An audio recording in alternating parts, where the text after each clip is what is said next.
Well, good evening, everybody, and welcome to tonight's City Council meeting. I just love the crowd, love the participation, love that we've got a group of citizens that are really engaged about their community. Thanks for being here tonight. This is Tuesday, February 10th. It is the Sioux Falls City Council, and I'd like to introduce you to your City Council. Council members Karski. Here. Kiley. Here. Rolfing. Here. Staggers. Present. Anderson. Here. Erickson. Here. Erpenbach. Here. Jameson. Here. Thank you, councilors. Good to have you here tonight. In Sioux Falls, we start our City Council meetings with an invocation. And tonight we're very, very blessed to have children's pastor Casey Comstock of Celebrate Community Church here in town. Pastor Casey, thank you for being here. The pastor will lead us in an invocation. What we'd ask you to do is to stand for that invocation and then remain standing for our Pledge of Allegiance. Pastor Casey?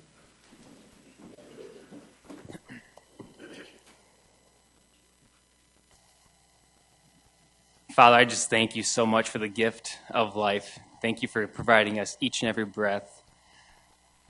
Lord, I just come before you today humbly, just asking for your guidance and your wisdom here tonight. God, I'm so thankful for the community members here today, that they care so much about this community and what happens in it, God. I just pray that we have open minds to hear what is said and the wisdom and knowledge to do what is best, what is right, and what is fair in your sight, God. I thank you for each and every one of these council members, God. I thank you so much for Dean and Rick and Rex and Kermit and Kenny and Christine, Michelle and Greg, God. I just pray that you guide them and be with them and bless them during this time. Give them the wisdom also and the courage to make the decisions they need to make. And I just thank you so much for Mayor Mike, his leadership, his passion for this community, God.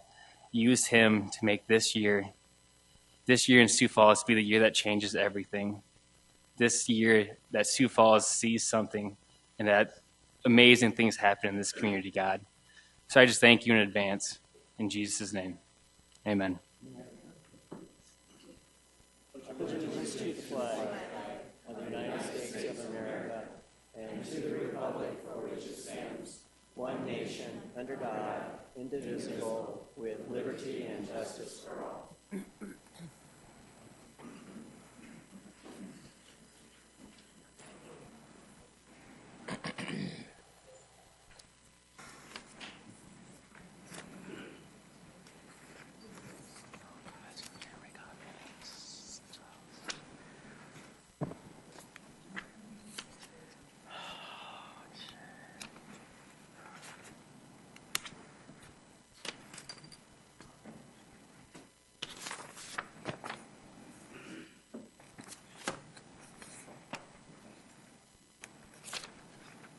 Thank you all for being here tonight. Truly appreciate it. On behalf of the people that call this city home, about 170,000 strong now, I do have a proclamation that I would like to read.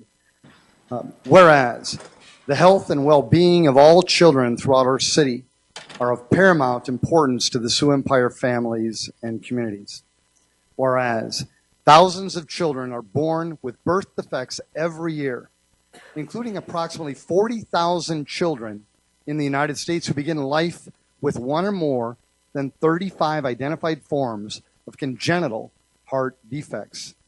Whereas congenital heart defects are among our city's most common birth defects, and they are often fatal due to their seriousness. A lack of effective medical intervention options and the limited availability of infant donor hearts. Whereas the origins and symptoms of congenital heart defects are becoming more readily identifiable, and the range of surgical options are expanding continuously thanks to doctors and scientists' diligent research efforts and field experiences that extend our body of knowledge every day. Whereas there is much to learn about the causes of and effective treatments for congenital heart defects, and it is important for parents, pediatricians, and nurses to recognize the warning signs associated with congenital heart defects among newborns so that they may provide proper treatment as early as possible. Whereas many of the Sioux Empire families and communities are directly or indirectly affected by infant illness and death caused by congenital heart defects, and I applaud the efforts of doctors and scientists everywhere who work diligently to solve life's medical mysteries and to improve the quality of life for us all. Before I read the next portion, is there somebody here from the organization that would like to come forward? Jill, would you mind coming forward then? And for folks, if you don't know, you're here? Welcome. Please come on forward. Love it. Are there some other folks you'd like to bring up? Please, have them come on up. Are you kidding me? Thank you. Would you mind introducing yourself, please? And as well as the folks that are here today. Sure. My name is Polly Ramus. I'm one of the coordinators for Mended Little Hearts of the Sioux Empire. And we started our organization back in 2004. It became a national organization in 2004. And we started the Sioux Empire organization in 2006. And so my son is Ethan, and Ethan was born with a heart defect when he was born and had heart surgery when he was 7 days old. And you cannot have heart surgery in Sioux Falls for most of these children because it is such an invasive procedure that we go away for our heart surgeries. And so Ethan's heart surgery was done in Ann Arbor, Michigan.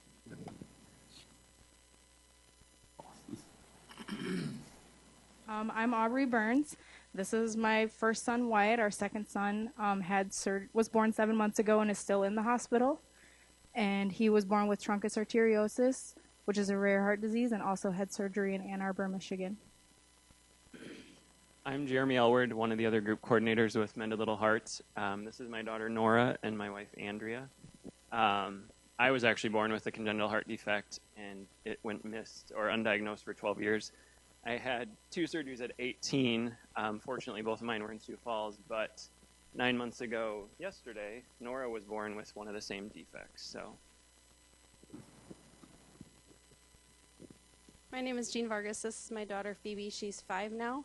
She was born with kind of a combination of heart defects, but she has right-sided hypoplastic left ventricle, pulmonary atresia, SVT, and abnormal heart rhythm. She's had 3 open heart surgeries at 7 days, 4 months, and 18 months. We traveled to Ann Arbor, Michigan for all of those surgeries, as well as another trip for a heart cath.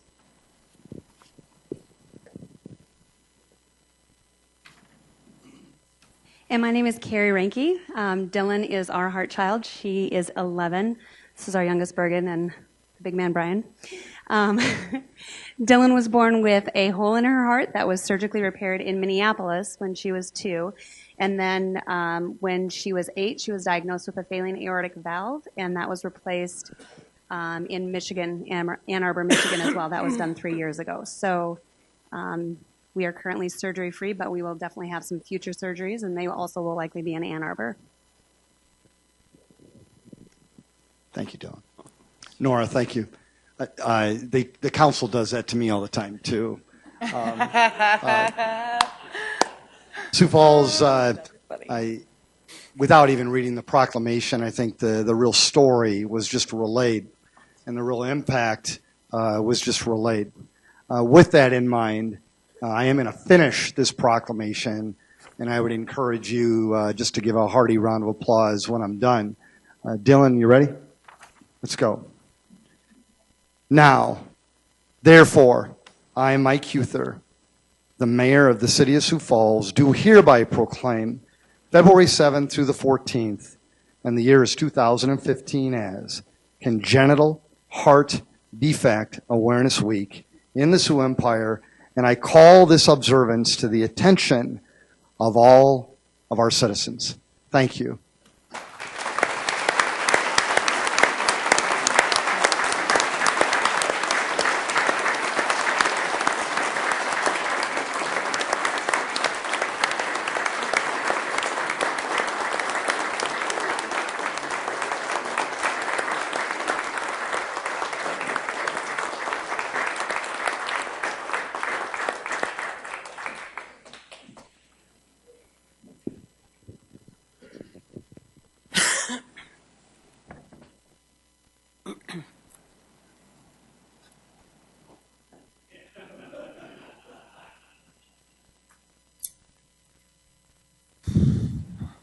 Mr. Mayor.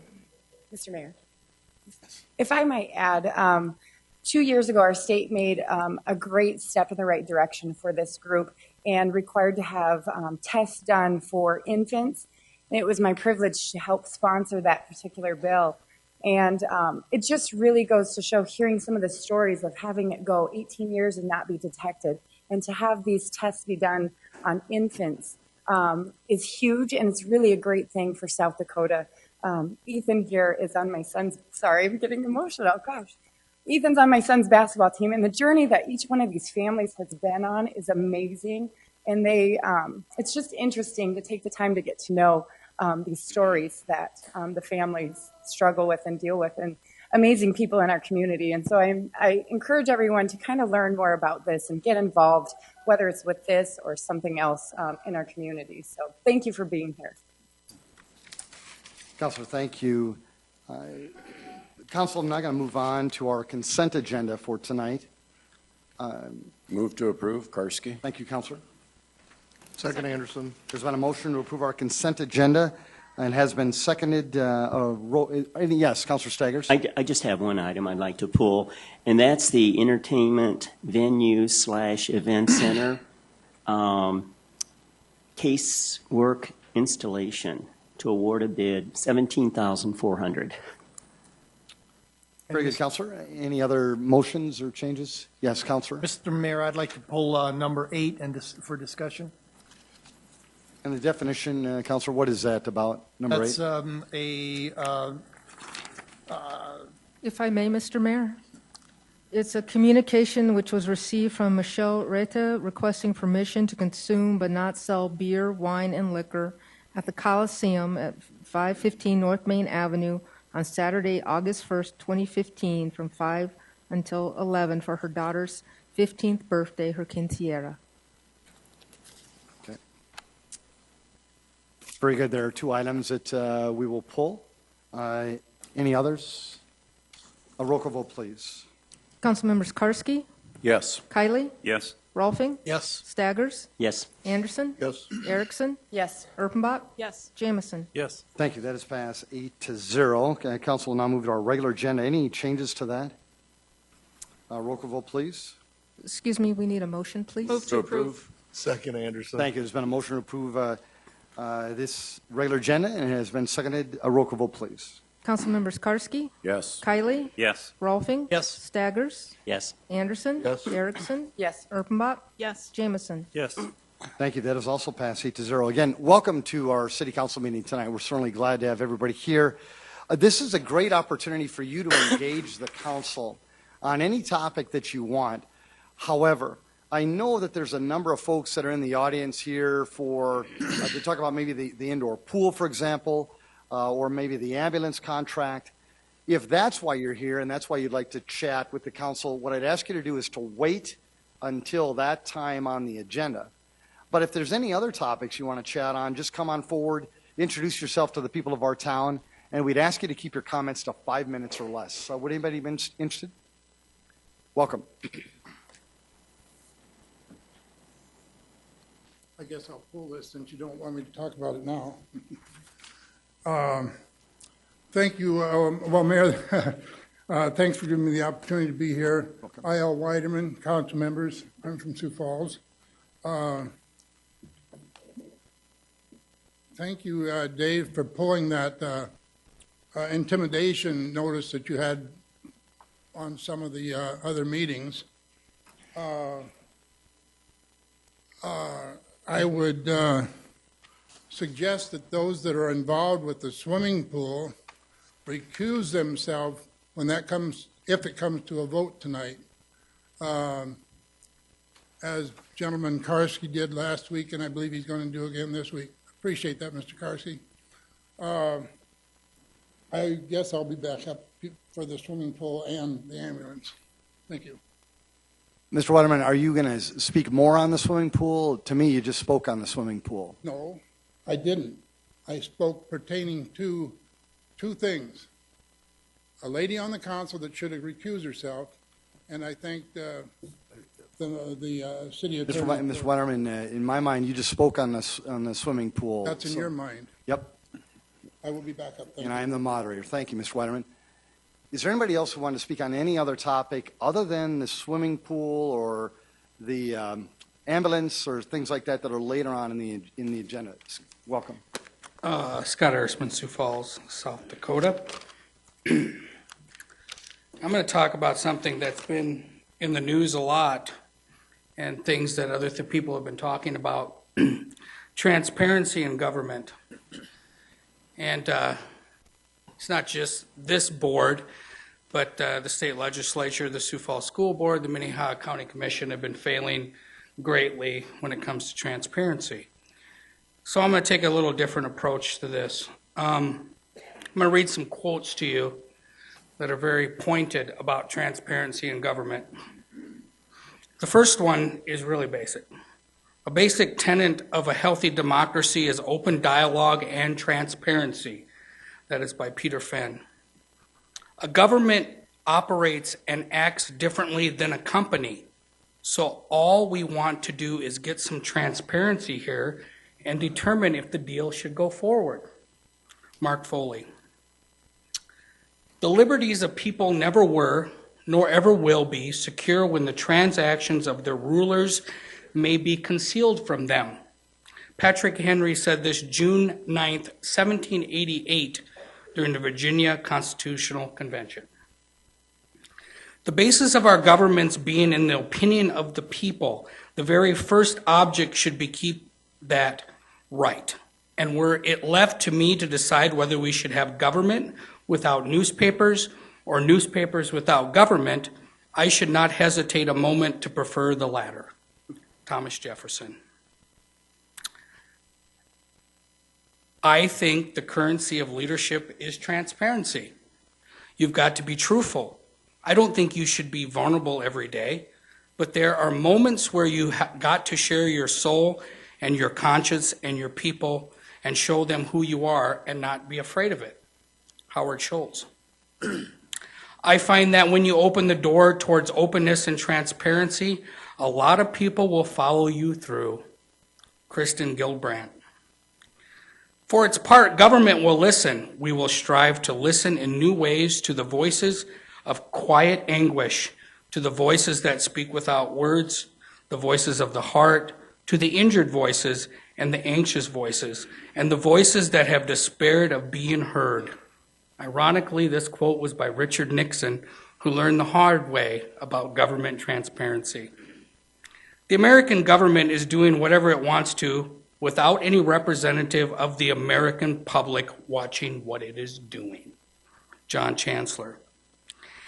If we want to truly regain the public's trust, we can provide greater accountability and transparency with a simple step. Let's start by communicating to our constituents about the votes we take. Melissa Bean. One man's transparency is another's humiliation. Jerry Adams. And this may be the reason why the administration is not being transparent. God forbid we embarrass public officials in the name of transparency.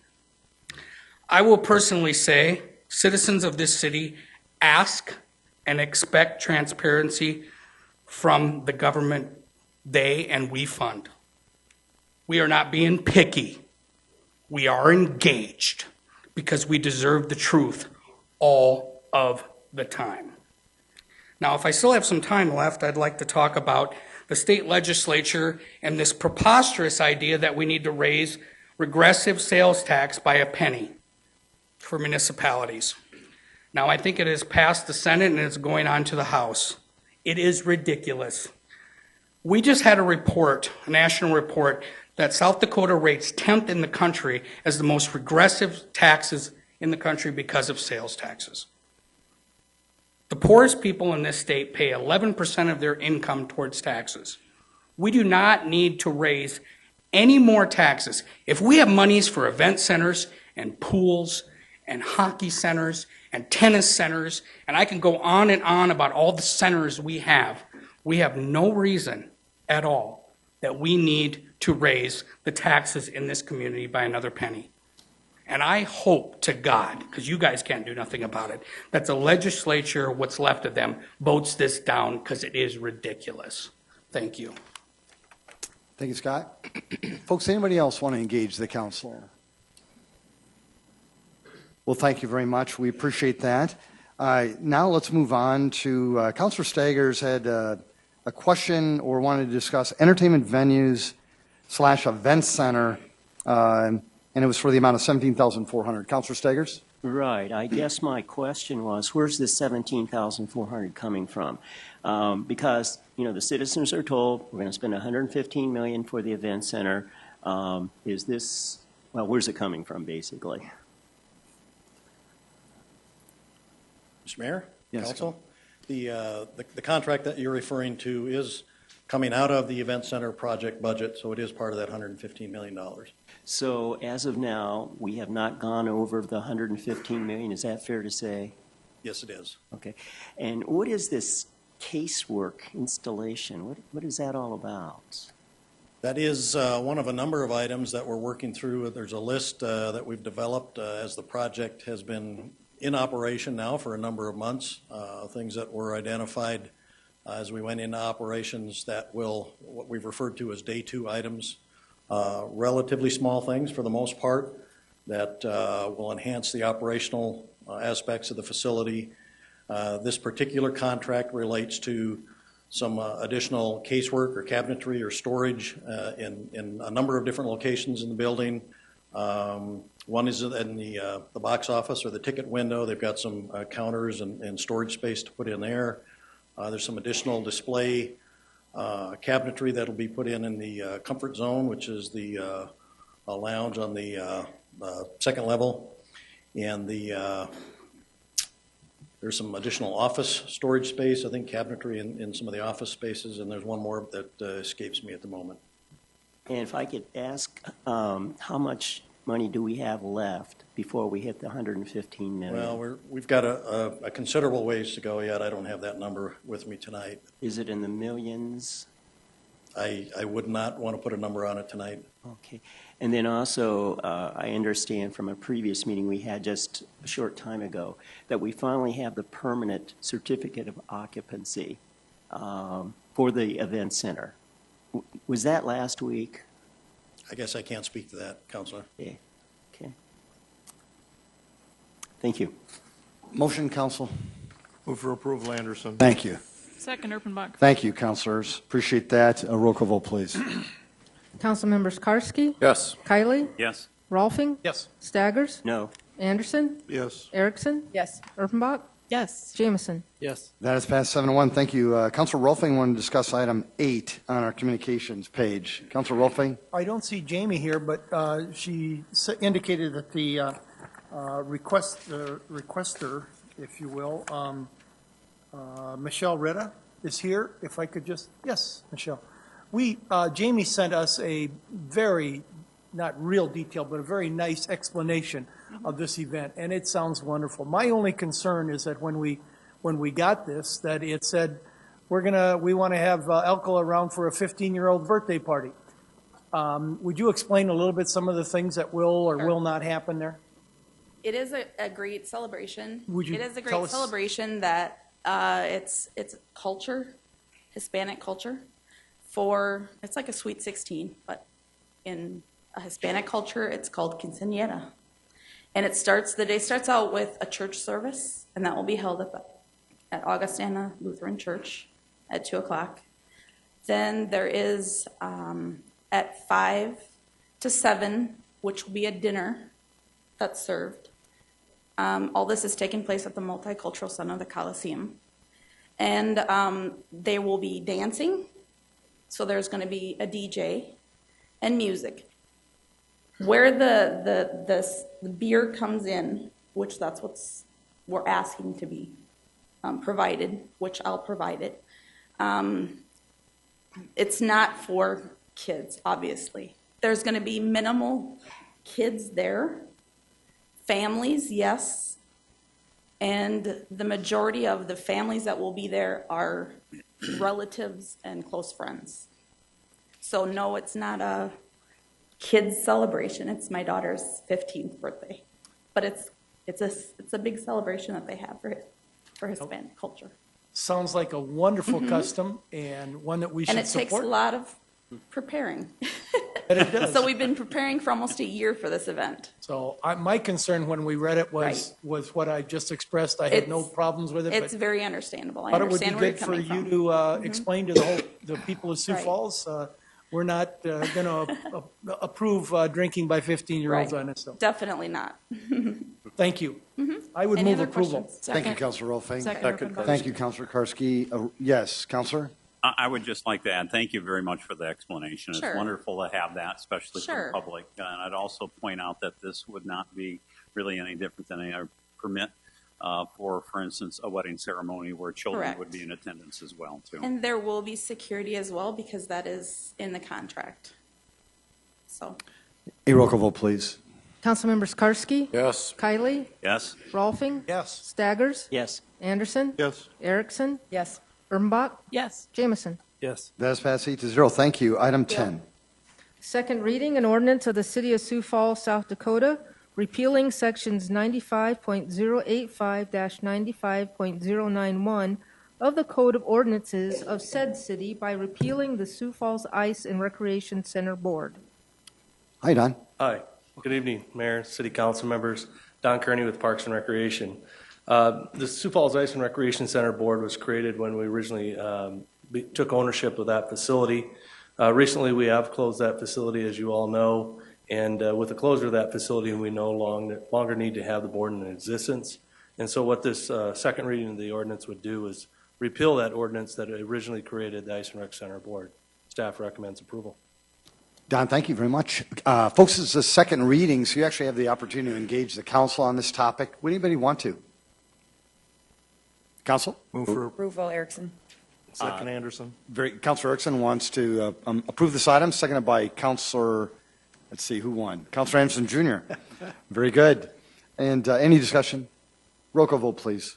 Councilmembers Karski? Yes. Kylie? Yes. Rolfing? Yes. Staggers? Yes. Anderson? Yes. Erickson? Yes. Ermbach? Yes. Jameson? Yes. That is passed 8-0. Thank you. Item 11.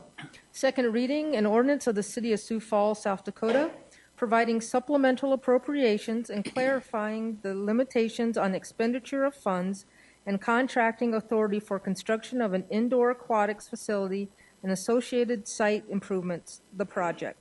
Tracy. Good evening, Tracy Turback with the Finance Office. This ordinance would supplement the budget for the aquatics facility project in the amount of $3.3 million. That amount would come from unobligated cash, unobligated capital surplus dollars from 2014 in our capital fund in the amount of $2.8 million. And the remaining $500,000 would come from a restricted donation that was received by the city from the Bradfeld estate. The remainder of the ordinance essentially provides for the council authority to enter into contracts that will extend beyond the end of 2015 and provide for payments in 2016 funded with 2016 revenues. With that, I would certainly stand by for any questions that you have. Tracy, thank you. Appreciate it. Again, Citizens Sioux Falls, second reading. This is your opportunity to engage the council, engage the Citizens Sioux Falls on this. Would anybody want to speak? Well, welcome. Hope I'm in the right place. You are. Good evening, Mayor, council members. My name is Charles Roberts. I am speaking as a concerned citizen. About a year ago, Greg Jameson recused himself prior to the discussions and votes of the Lion Park redo.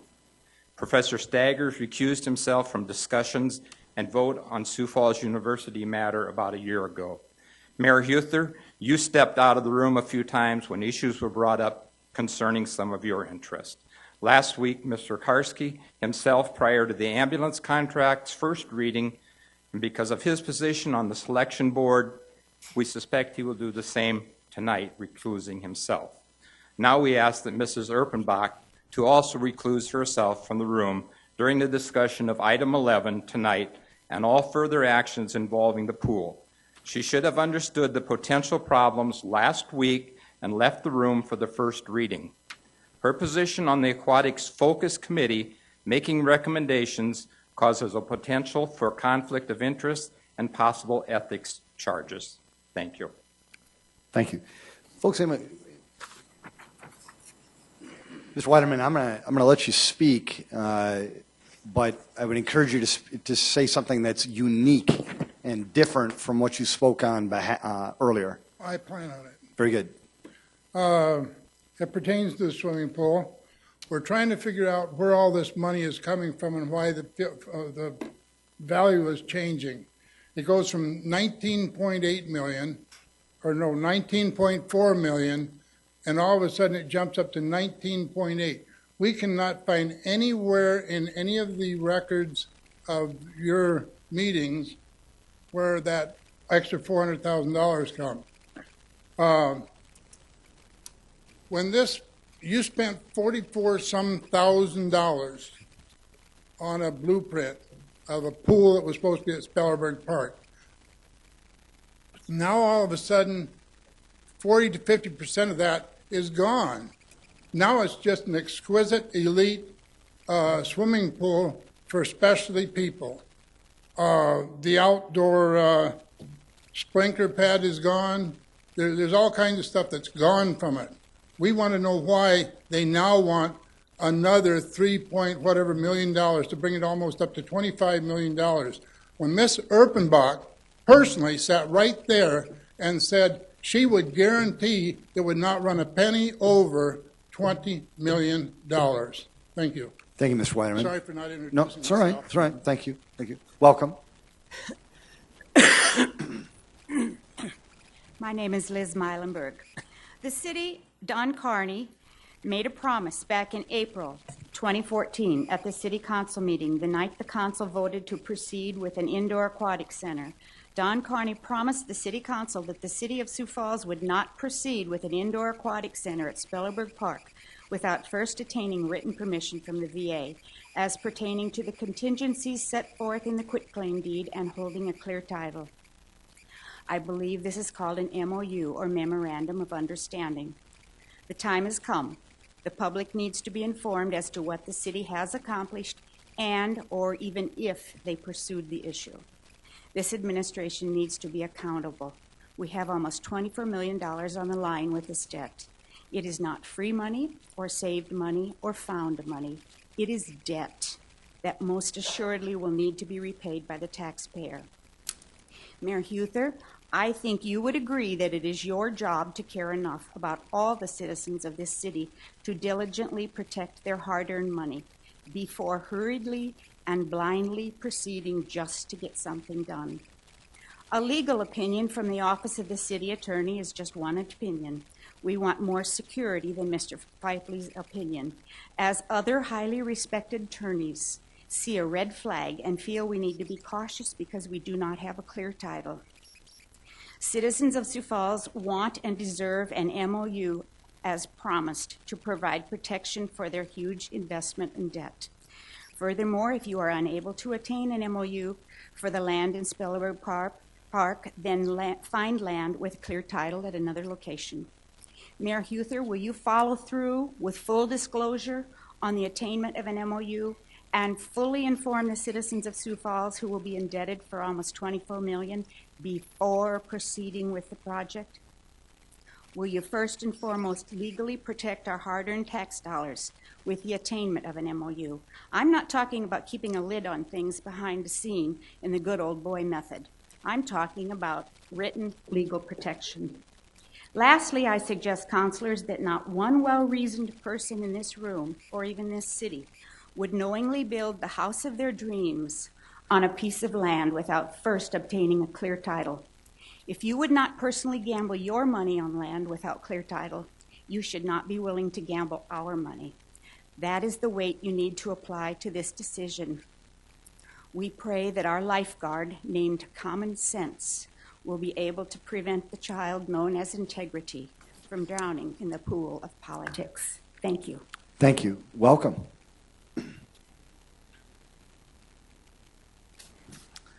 Good evening, Mayor and City Council. My name is Dr. Paula Party, and I live in Sioux Falls. As a voter and a taxpayer, I support the expenditure towards the Spellerberg Indoor Aquatic Center of the additional dollars necessary to add a therapy pool, to make an upfront investment in improved building materials, and to expand community opportunity with more recreational pool space and access for those using the sledding hill. The original design recommended by the consultant was very good. The new plan is better. I would use two words to describe the expenditure that is being discussed tonight: added value. The warm water therapy pool and the other improvements since the original estimate was made many years ago will cost more, but they will give us much more as a community. The therapy pool, in particular, offers recreational opportunities for a unique range of citizens: older adults, arthritis sufferers, those with reduced mobility due to a number of medical issues like stroke, cancer, diabetes, MS, and many others. In this type of pool, these folks can all exercise in a way they otherwise cannot. This gives us a truly unique community asset that welcomes all. This pool complex will offer the maximum in recreational, wellness, therapy, and rehabilitation features for our community. And don't forget, it offers it to everyone in the community, not just those that can afford to pay for a private health club membership. Added value. That is what I'm supporting. And I ask you to please do the same for our community and vote for this expenditure tonight. Thank you. Doctor, thank you. Welcome. Folks, if anybody else wants to speak, if you wouldn't mind just getting in line, that'd be great. Welcome. Good to have you here, sir. Hi. My name is Andy McQuiston. I'm a Sioux Falls resident. Thanks, Andy. And I also want to have the sorry, I get a little nervous here, so I'll start over. Hi, I'm Andy McQuiston. I'm a Sioux Falls resident. Nice job. No. I feel like the council should vote in favor of the additional funding. I guess I didn't realize that with the initial proposal that it did not include a therapy pool. And the main reason why I'm concerned about this is I have a son with cerebral palsy. And our family will benefit greatly from the pool. We have 5 kids right now. 3 of them are competitive swimmers. My wife is a lap swimmer. So within our family, we'll really benefit from the pool. But the one thing that I think to get us over the top is to add the therapy pool. I didn't realize that it wasn't part of the original plan, but with my son Andrew, he's 3 years old. Right now, he can't walk, he can't talk. But as far as what doctors have told us is that therapy is what he needs. So in a traditional pool, it's a little bit on the cooler side, and with his cerebral palsy, he just doesn't move around very well. But if it's a warmer water pool and he has access to it, he can actually do better physical therapy. And as far as having access to it right now, there's places in town that have physical therapy pools like this, but there's not really public access. You know, for instance, at one of the health clubs we used to belong to, they would have access to it, but it might be on a Sunday for 2 hours for 10 weeks during the course of the year. Another place that we currently are members at, they don't allow children to use a therapy pool. In addition to that, there's another location where he might be able to get physical therapy with a therapist, but we don't have access to the physical therapy pool. So we would really like to have public access to a therapy pool. So I would like to encourage the council to vote yes on the additional funding. Thank you. Andy, thank you as well. Welcome. Sir?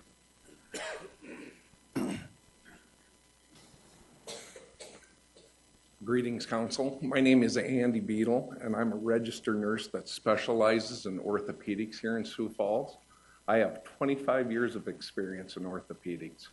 And, you know, I'm here to speak on the therapy pool and the current pool, too.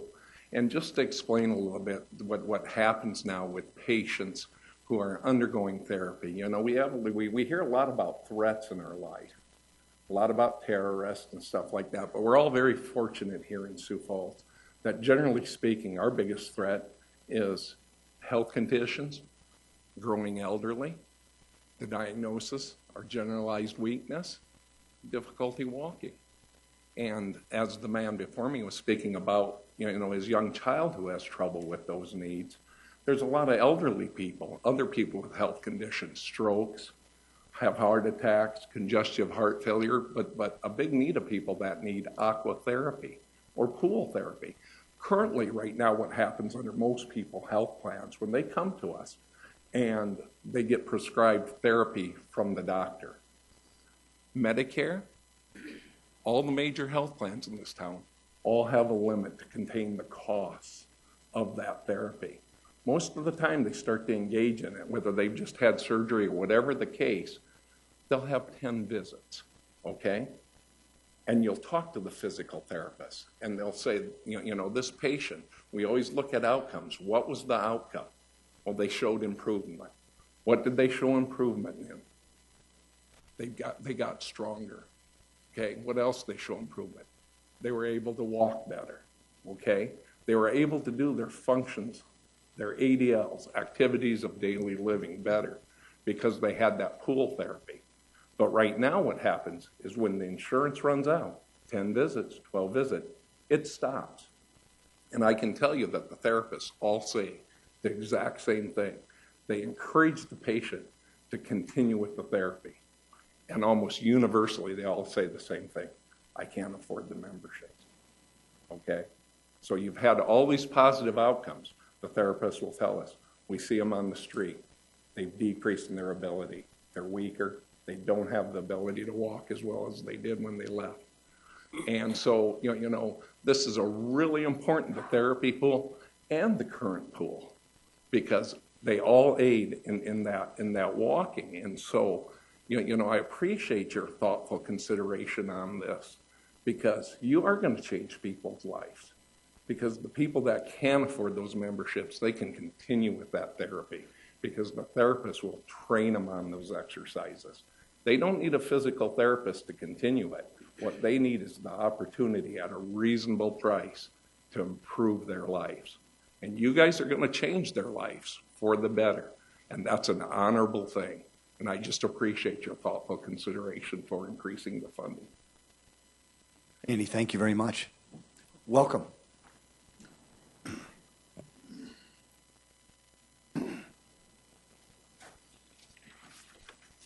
Mr. Mayor, members of the council, my name is Mike Crane, and I'm here tonight speaking as a member of the Park Board. In the nearly 9 years that I've been a member of the board, the development of an indoor aquatics facility has been one of, if not the top priority of the board. As we've discussed and as we've planned and looked at other options for this facility, there were 3 goals that were consistent throughout that 9 years as we've looked at this facility. Any new facility that's built has to be capable of meeting the community's needs for a long time. Spellerberg's almost 50 years old. We don't get too many opportunities to replace a pool and do something really great for the community. A new facility has to be built to serve a broad spectrum of the community, from the children that will be playing in the zero depth area to the adults that Andy just spoke about that need exercise and need to take advantage of the therapy opportunities, and to our competitive swimmers that will use it to train and get ready for meets and events. And finally, a new facility has to be constructed in a cost-conscious manner and we have to be as fiscally responsible as we can to make this facility come into being. As a park board, we believe the project that you're considering tonight and the financing plan that is put before you meets all of those objectives. When the new indoor aquatic center is completed approximately 19 months from now, the community will be well served for a long time. We urge you to approve the funding for the project tonight so that it can move forward and we can get underway. Thank you very much. Thank you, Mike, and thanks for your stewardship. We appreciate that. Welcome. Good evening. My name is Susie Patrick. Thank you all for your service and for allowing me to speak tonight. I'm here to voice my support of the additional expenditure being requested for the indoor aquatics facility at Spellerberg Park. The voters spoke loud and clear last April. They want this amenity for our community. The Park and Rec Department has taken that directive, done responsible due diligence, and come up with a plan to build this community asset right the first time. With the additional funding, Sioux Falls will have a state-of-the-art facility that we will be very proud of. Not only will the therapy pool benefit many different facets of our community, but the additional funding is necessary to make sure the pool is built correctly with long-lasting materials and a vision for the future. I respectfully request that you cast your vote to support the additional funding needed to make the dream of a year-round indoor aquatics facility a reality for our community. Thank you. Susie, thank you. Welcome.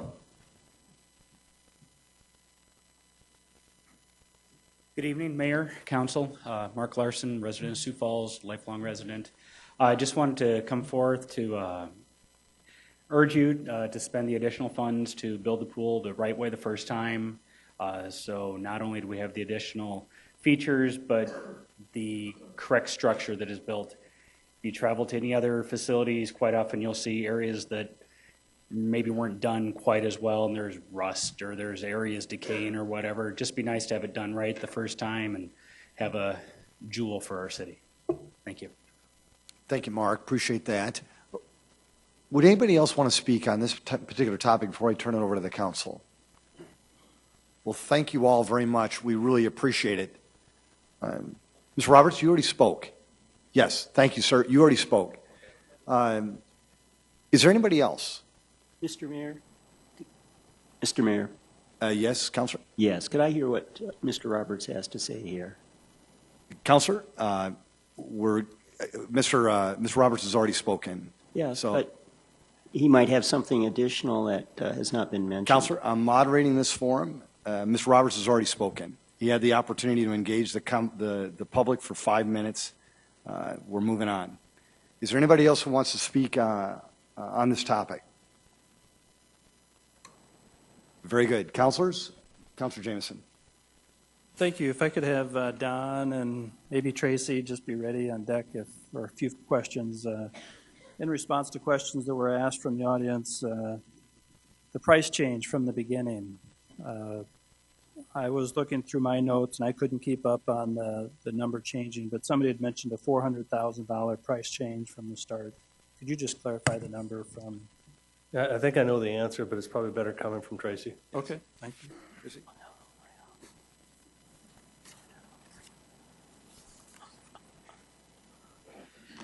The cost of any major project, of course, is always of vital concern to all of us, particularly with a project of this magnitude. Oftentimes, and certainly was the case with this project, we started with a very preliminary, very rough cost estimate based on the aquatics facility master plan that was developed some time ago, many months ago. As the project proceeded, the normal course of the process would be to engage professionals that are experts in the field of construction. We ultimately did that last fall when the council hired TSP Architect and Sioux Falls Construction. Up to that point, the very rough estimate we were working from was at $19.8 million. Last fall, again, that is based on very preliminary information, really rooted in that aquatics facility master plan. It really wasn't until TSP and Sioux Falls Construction were engaged that the program, that the attorneys would call it, or the design really began to take shape, and the details were put down on paper as to what was going to be entailed in this project. How big was it going to be? What is it going to include in terms of bodies of water? How are the mechanical and electrical systems going to be developed? What is the roofing structure and what are the walls going to be made out of? All of those things took place between last fall and September when those professionals were engaged, and just very recently. And of course, an important part of that schematic design process is to develop the cost estimate for the project. So we really did not have what I would consider, or anyone would consider, a reliable cost estimate until we've had those professionals engaged for a number of months to complete the schematic design process. So that's really how we got to where we are today. And as we've talked on a number of occasions over the last several weeks, there were really several points that really were driving that change in cost estimate. A lot of that has been mentioned tonight. The therapy pool was a significant portion of that that was not contemplated in the aquatics facility master plan estimate that we were working from over a year ago. The additional space added to the recreational portion of the facility, the fun area for families and kids, through the due diligence process that the team took. That was one of the lessons that we learned from other communities, that you don't want to undersize that. Many communities have made that mistake, to make that space too small. And so that was one of the recommendations that came out of the due diligence and schematic design process, was to enlarge that space. That, when you enlarge the water surface area, that is going to increase the investment that it takes to achieve that. Some of the other things that have been mentioned tonight, the quality materials, some of the facilities that were visited by the project team, it was clear that they had cut corners and had pinched pennies and made some mistakes in decisions in terms of the types of qualities of material that they used in their facilities. And facilities that were relatively new were showing signs as if they'd been in place for 50 years with the level of rust and decay. And the last real driver in changing that cost estimate really was just the passage of time. Construction costs are escalating rapidly. The original estimates go back a year or two to the aquatics facility master plan. So just that by virtue of that passage of time, that was a significant driver to increasing the investment required for the facility. So I hope I didn't ramble on too long, but that's the best explanation I can provide for you. Lisa, thank you, Councilor. That's right, you're rambling. We've heard it before. Well, as long as you're here, and Don, the question was brought up about debt. There was a comment about debt, and I think it's more about maybe understanding the actual details of the plan. And originally, we started with an idea of borrowing some money with some other money to make this deal work, but we've since eliminated the borrowing. Could you just share that again publicly, and then as well expand on the amount of money we're going to save because we're not borrowing it? The funding plan, as it stood about a year ago, included borrowing about $13 million, up to $13 million for the project. And so that's really what the plan was at that time. The rest of it was going to be funded with cash from our capital improvement sales tax money. As the circumstances changed, there were dollars that became available that allowed us to substitute cash on hand for borrowing that money. So that made it possible within the city's grasp of funding this entire project without borrowing any dollars at all. And if we had stuck with the plan that was on the table a year ago and borrowed that $13 million, and we talked about this earlier today, really would have, over the life of the bonds, would have cost several $1 million in interest. And so that's certainly a big driver from my perspective, and looking out for the city finances, that using debt is certainly appropriate in a lot of cases, but it really should be reserved for those projects that cannot reasonably be achieved without borrowing. And this is a case where clearly this is within our grasp to do this project, to do it right, and not have to borrow any money for it. Councilor? Thank you. I have just two more for Don, and then I'll be done. Don, answering questions that were brought up by the citizens who came forward, the VA question, the MOU, the clear title question. Could you just shed some light on that for all of us? Don, would you mind if I deferred that to Attorney David Fifley? David? Certainly. Councilor Jameson, I've had several discussions with the Office of Regional Counsel for the Veterans Administration, and they certainly agree with our interpretation that the proposed indoor aquatics facility is consistent with the restrictions in the deed itself. And certainly they assured me the director has no opposition to this plan going forward. Okay, thank you. Then one last, Don, the question about the therapy pool as an idea of it's a new item.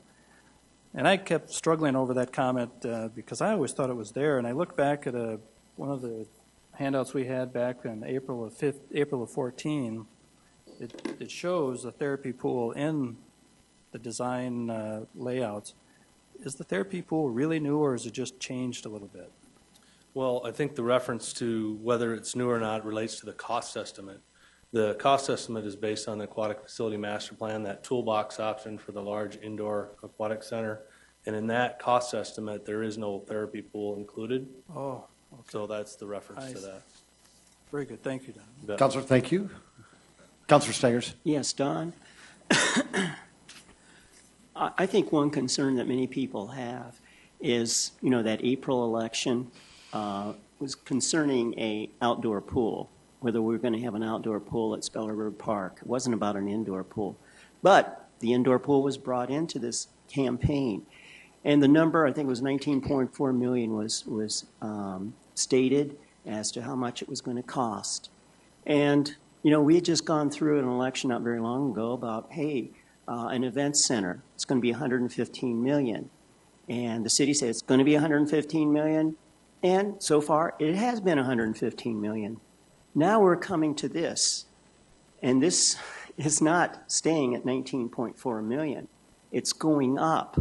Why couldn't we tell the citizens of Sioux Falls the real number like we did with the event center? The difference in this particular project from the event center is that significant resources were expended in advance on the event center to get to the schematic design level of design that we now have with the aquatic center. And obviously we didn't have that information available to us prior to the election on the outdoor pool. And so that's the difference. We have more information now than we did prior to the election, and the processes we're using between the event center and the indoor aquatic center are significantly different. Yeah. The citizens of Sioux Falls were told a number, now the number's changing. It is different. It is. Why didn't we do it right the first time? Get an accurate number as to how much this was going to be. Just, there's an election, we got to come up with a number, give the citizens a number, and go out and campaign. Well, as a reminder, again, as you mentioned, the indoor aquatic center was not on the ballot. That's right, but the way it was portrayed by the city, it was, hey, it was a contest between an outdoor pool and an indoor pool. In fact, we had somebody testifying just a few minutes ago talking about the citizens of Sioux Falls voted for an indoor pool. They didn't do anything such. Nothing. We don't even know what the citizens of Sioux Falls want. We've never had an election about this. We've never done any polling on this. Nothing. We're just telling, hey, the citizens of Sioux Falls want this. We don't have a clue for sure. The only thing else I would add, Councilor Staggers, is that when we completed the aquatic facility master plan, it was a request of the council to provide both indoor and outdoor options. It was not a staff requested item to provide those concept plans leading up to the election and the educational presentations. It was a request from the council to provide that additional level of design, both for indoor and outdoor options, so the community could be informed. Be informed. We were having a vote on an outdoor pool, and we can place the blame on the city council if we want to for providing information on an indoor pool. But the thing is, the citizens voted against an outdoor pool. That is for certain. That's the only thing we know for sure that they wanted to have in that election. Councilor Bach? Thank you, Mr. Mayor, and thank you, Don and team, for the presentation. I appreciate the input and the information. The way that I guess I remember as being a member of the council at that time is we had already in the CIP, in that capital improvement plan, a line item for an indoor pool. There was money being set aside for the construction of an indoor pool, and citizens came in and said, no indoor pool, we want an outdoor pool, and that's what the petition was for. Was for an outdoor pool, going against what the council had already voted on to put that money in the budget. And so I guess we just went, when the outdoor pool went down, we said, okay, that means that we're headed for indoor pool, and that's where we're going. I just wanted to clarify a couple of things. I'm sorry, I'm not going to ask you a question, Don, but I am going to clarify, Mr. Mayor, that I am not employed by either TSP Architecture or Sioux Falls Construction, that I am not involved in any way financially with this project, that I am a representative of the citizens of Sioux Falls, elected by the citizens of Sioux Falls, and I will serve in an advisory capacity as this project goes forward. And finally, I would say that this is one of those projects that I have, the only place I hear negative things about this project is in this room. I hear so much positive and so many people saying to me, why are we waiting? We need to move forward.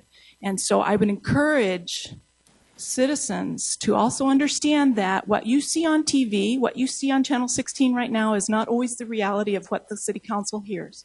It is really a very small part of the public input that I take every single day, all week long, all month long, all year long. This is a very small portion of the public input that I take. I encourage your vote in favor of this process. Thank you. Councilor Erickson. Thank you, Mr. Mayor.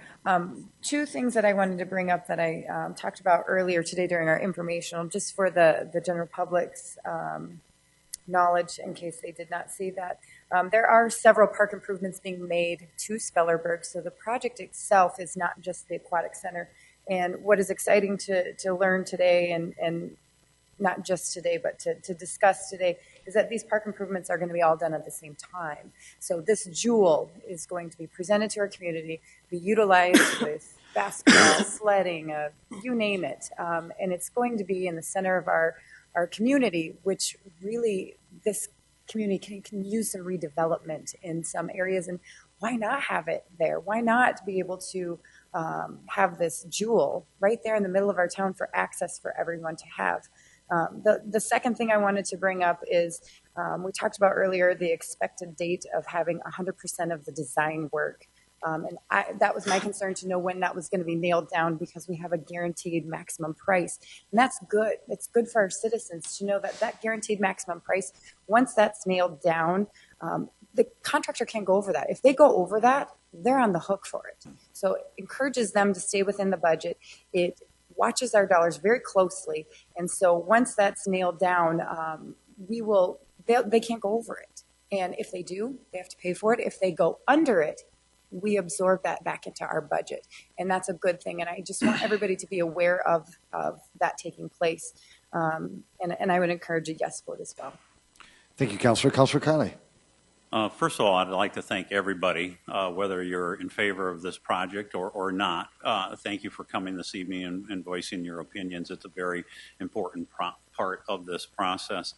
And I guess what we're here to do tonight is to appropriate additional money for the enhancements to the pool.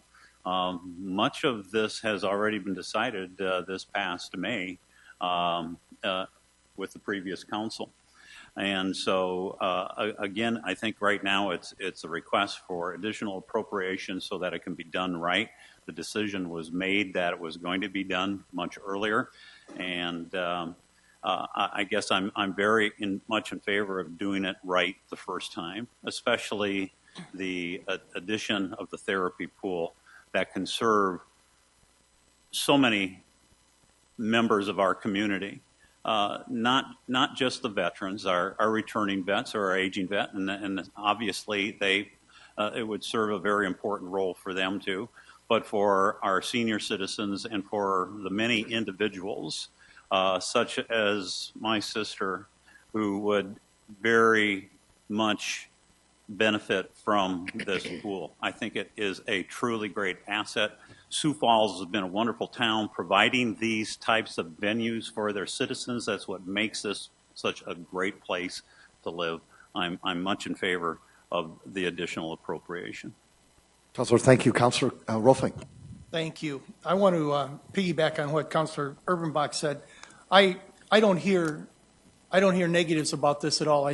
People tell me do it right the first time, as we said, and we voted on it. Whether some people believe that we voted only on an indoor pool or an outdoor pool, not to have one at Spellerberg, I think everybody knew it was for an indoor pool. With that in mind, knowing that we could borrow the money if we needed to, and we're not. We're spending dollars that are already allocated, already there. We have in place. I'm just wondering if we shouldn't talk about borrowing the additional funds needed to redo the mistake we made at Drake Springs a few years ago. Folks, thank you. Councilor Rolfing, thank you. Councilor Karski. Can always count on you, Counselor, for a little bit more illustration. Thank you. I guess what I want to really bring home here, my point is, there's been no smoke and mirrors. We've been very open. We've been very transparent. This is how much it's going to cost. We know from the beginning that it was an estimate based on somebody from Kansas City or St. Louis or somewhere coming into town and saying this is about what a pool would cost if you did it this way. I don't think anybody here believed that number was 100% accurate. It was a starting point. Now we've done the homework.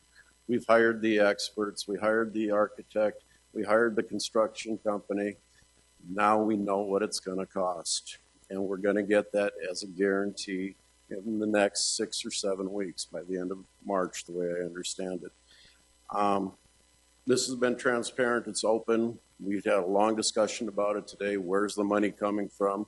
We are not sacrificing streets. This has been a Parks Department budget from the very beginning, and they set aside the money. They sacrificed projects over the years so that they could come up with the money to build an indoor pool and have the cash. We have the cash. It's time. Let's get it done. Councilor Anderson Jr. Don Kearney, please. Don.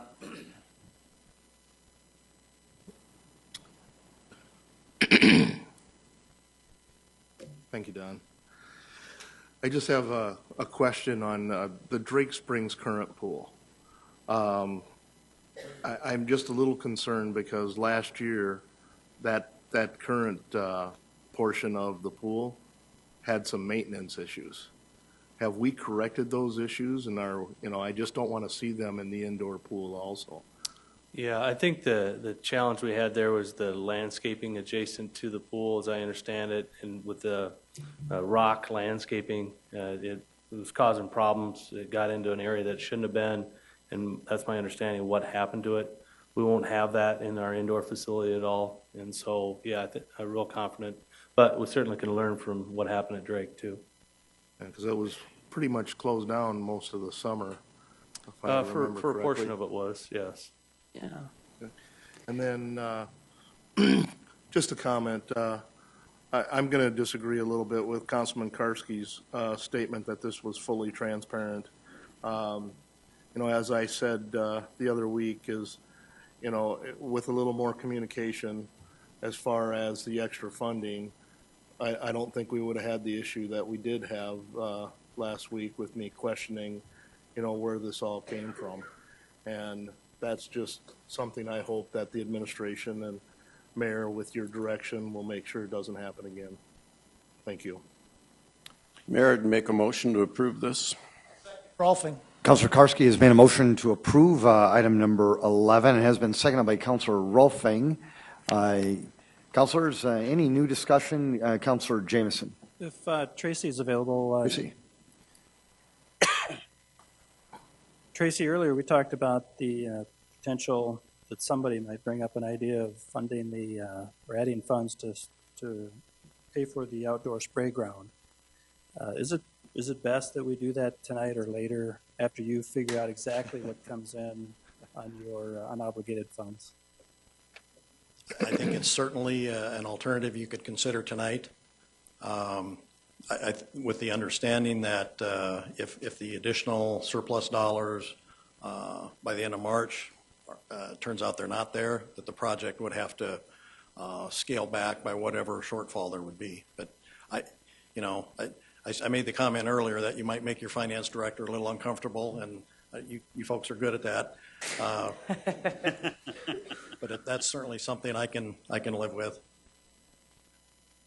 Well, then, for the sake of arguing and to get this kind of process done tonight, I think I'd like to make an amendment to add $500,000 to this amount from the sales use tax fund unobligated fund balance to include the addition of an outdoor spray park, an outdoor spray ground to be included in the project description. Is there a second? Second, Urbanbach. There's a second by Councilor Urbanbach. Councilor Urbanbach, did you? A friendly suggestion. Can we leave the amount out and you leave the description in? I'm getting the.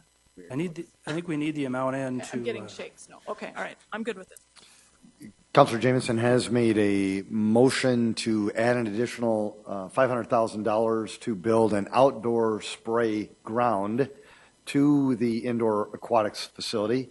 That doesn't capture it in its entirety, but how'd I do?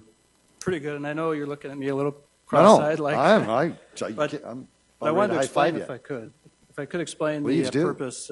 When we initially began this discussion, I believe the outdoor spray area was a part of a full discussion, and in making Spellerberg Park just a little more dynamic than just an indoor pool.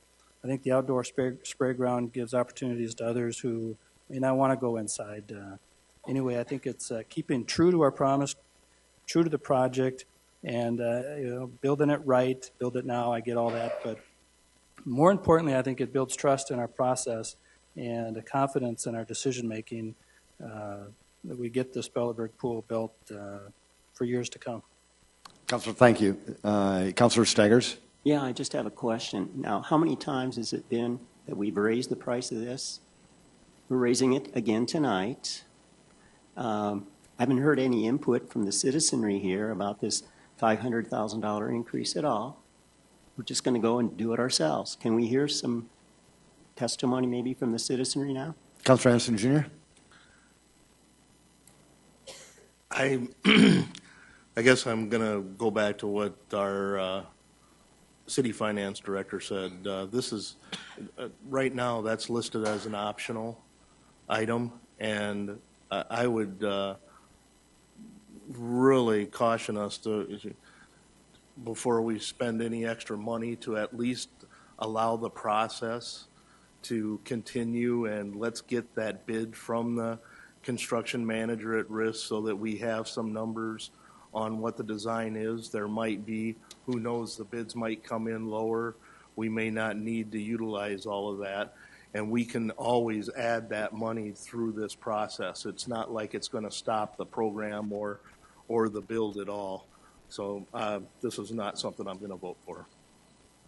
Councilor Rolfing. Yes, I'm going to agree wholeheartedly with Councilor Anderson. I think they've indicated that we're going to bid that out with that as an option. So we're really going to get two bids, with and without. And if the bids come under the price that we've got kind of established with tonight's vote, we don't need, this would be superfluous. So I think we can do it if we need it. And I think it's pretty evident that the council is in favor of putting that in. But let's see what comes back first before we commit funds. Councilor Kiley. Nothing new here. So, but I again agree with Councilor Anderson and Rolfing. I believe it was described to us earlier that we're going to have what's considered to be a primary bid for the aquatic center, as we understand it being. And Kendra, you can shake your head up and down or side to side. I think you call it a supplemental bid for the second for the spray park only. If there is enough savings, if it does come in under bid, then we could use the savings to and apply that towards the spray park. And I think that would be the method that I would prefer, because I know that if we tack on an additional amount, it's sure we're going to find contractors that are going to be able to, we can do it for that amount. I'd like to challenge them to come in under budget with the primary aspect of it, and then hopefully apply whatever savings we have towards the spray park and proceed, I guess, as advertised in this situation. Councilor Karski. Thank you, Councilor Jameson, for having more intestinal fortitude than me. When I saw the initial plans for building this without the spray pad, I was disappointed. I truly was. And my thought when I heard the idea of having this indoor pool at Spellerberg included all that. A nice open area to the outside. Right now, the way it's planned and the way the initial estimates are not to have that, and we're hoping that we're going to come in under, and maybe we can add it. I don't want to take that chance. I think we need to include this in there and budget for it, and let's plan for it. Let's not go back in 3 years or 4 years or 5 years and tear up Spellerberg Park again on that one end and for a summer and add an outdoor spray park. Roll call vote, please. Councilmembers Karski, Yes. Kiley, No. Rolfing, No. Staggers, No. Anderson, No. Erickson, No. Erpenbach, Yes. Jameson, Yes. That has failed 3 to 5. Council, we're still on the main motion. Any other amendments? A roll call vote, please. Councilmembers Karski, Yes. Kiley, Yes. Rolfing, Yes. Staggers, No. Anderson, Yes. Erickson, Yes. Erpenbach, Yes. Jameson. Yes. That is passed 7 to 1. Item 12. It's the second reading, an ordinance approving the Surface Ambulance Service Franchise Agreement between Paramedics Plus LLC and the City of Sioux Falls, South Dakota, along with authorizing the mayor to sign the same. Mayor, can we take a few moments to allow the people to move out of here so that we can do our business? I'd like to be able to, there's enough background, well, just enough background noise and everything. I think if we just allow people to There's been a request just to allow some folks to leave. We'll let them leave here. Mayor, I'm going to recuse myself from Thank the you, discussion. Councilor. Really appreciate that. We're now on item 12. You've read it. Yes, sir. Is it quite enough for you, Councilor? I could ask for a break. I mean, now all I was asking for was a couple minutes. Great. Thank you. Item 12, Councilor, or City Director Franken, welcome. Absolutely, thank you. Jill Franken, Health Director with the City of Sioux Falls. Item 12 is an ordinance granting an exclusive franchise for ambulance service in Sioux Falls beginning May 21st. As noted in this ordinance, the city has historically granted exclusive franchise agreements for ambulance services, which is considered best practice and was described as a high-performance model for ambulance service in a city internal audit completed in 2013. The RFP process used to select the top proposal assured that the city allowed competition for the market. An interdepartmental project team, which also included Dr. Jay Fitch, a national consultant, completed community stakeholder meetings, negotiated the RFP, coordinated the scoring process, and successfully negotiated the agreement before you. 3 national ambulance companies and 1 local ambulance service competed for this market by submitting proposals.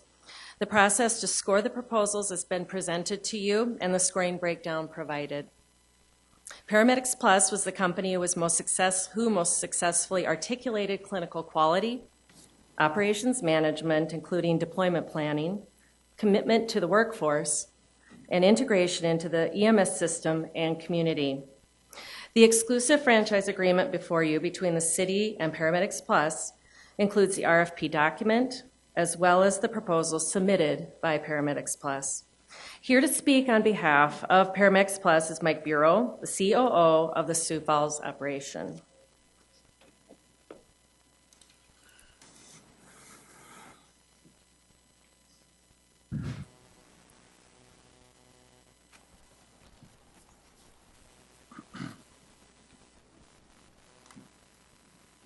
Welcome.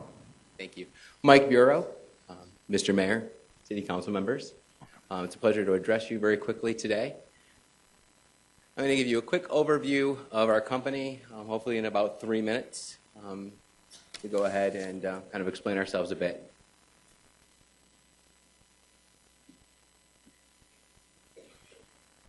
Figure this out. So we are Paramedics Plus, and we are fully owned by East Texas Medical Center, which is a not-for-profit hospital system in Tyler, Texas. We manage 3 systems at the moment across the United States. Within those 3 systems, we have approximately 155 ambulances, 1,325 paramedics, EMTs, and ancillary staff. We do about 258,318 transports altogether. What kind of sets us apart, in my opinion, is we have three core beliefs that go along with us. And that is, number one, we always believe that patients come first. Number two, we believe that promises are meant to be kept. And we believe that partnerships need to be created with the local community, and we believe in investing in those partnerships. Our commitments to the city is, first of all, to retain our incumbent workforce, to continue quality management based upon Malcolm Baldrige criteria for healthcare, supporting and partnering with the Sioux Falls Fire Department, along with other stakeholders to improve Sioux Falls community and public health, partnering with Sanford and Vera McKinnon Hospital for medical direction and continuing education, partnering and supporting REMS's medical direction and quality management through Tableau, which is a data device that allows us to pull out KPIs and benchmarking to give the best possible care to the citizens of Sioux Falls. Our proven performance review system known as Pulse, along with the Pulse Suite software, which will help support Metro Communications in dispatching our ambulances within the city of Sioux Falls. Overall, our commitment and equipment is 8 new ambulances, as was discussed last week, including the Safe Force driving system and TransSafe bariatric systems. We're including Stryker power stretchers and stair chairs, LifePak cardiac monitors, Alaris IV pumps, and LSP AutoVent 3000s for vent patients. And why I think that we were selected and why you should vote in affirmative for us is we desire to create a true partnership and improve the EMS system together. We only manage exclusive 911 contracts. We don't do strict non-emergency work. So we understand the importance of balancing non-emergency work along with the importance of having an ambulance to the citizens in an emergency situation. That's what we do. We have proven capabilities in contract compliance, clinical excellence, and operational efficiencies. We are a proven builder of world-class EMS systems. And we have a corporate value that embraces honesty, accountability, compassion, and most importantly, partnership. Thank you. Michael, thank you very much, and welcome to Sioux Falls. Jill? Thank you, Mike. Next, I'd like to call forward both Lori Popkeys and Monica Huber, representing Vera McKinnon and Sanford, both of whom served on the RFP scoring team. They will share just a few words about their experience in partnering with our team in this effort and their involvement as a stakeholder in the process. So I'm going to have them come forward. Thank you. Welcome. Thank you. Good evening, Mayor and Council. My name is Monica Huber, and I am Vice President of Emergency Trauma and Inpatient Services at Sanford Health. And I was selected or chosen by our administration to be the administrative representative to participate in the ambulance selection process on behalf of the organization. And I just want to be able to attest to what I experienced within the process. And that really was that it was a very structured and regimented process. We knew in advance of what the expectations were of us as individuals and our commitment to being honest and fair and as objective as possible as we worked through that process. And I can tell you that I was very impressed with that and am proud that I was able to be a part of that. It was hard work and it took a lot of time, but I think it's very important work, and so I do support and Sanford supports the process that we went through and how we came to making the decision to recommend Paramedics Plus for this contract. Thank you very much. Monica, thank you, and thank you for your stewardship. We appreciate it. Welcome. Thank you. Good evening, Mayor and Council members. My name is Lori Popkeys. I'm the Associate Chief Nursing Officer at Vera McKinnon Hospital here in town, and I too had the opportunity to be chosen to be the administrative representation for Vera McKinnon through this process.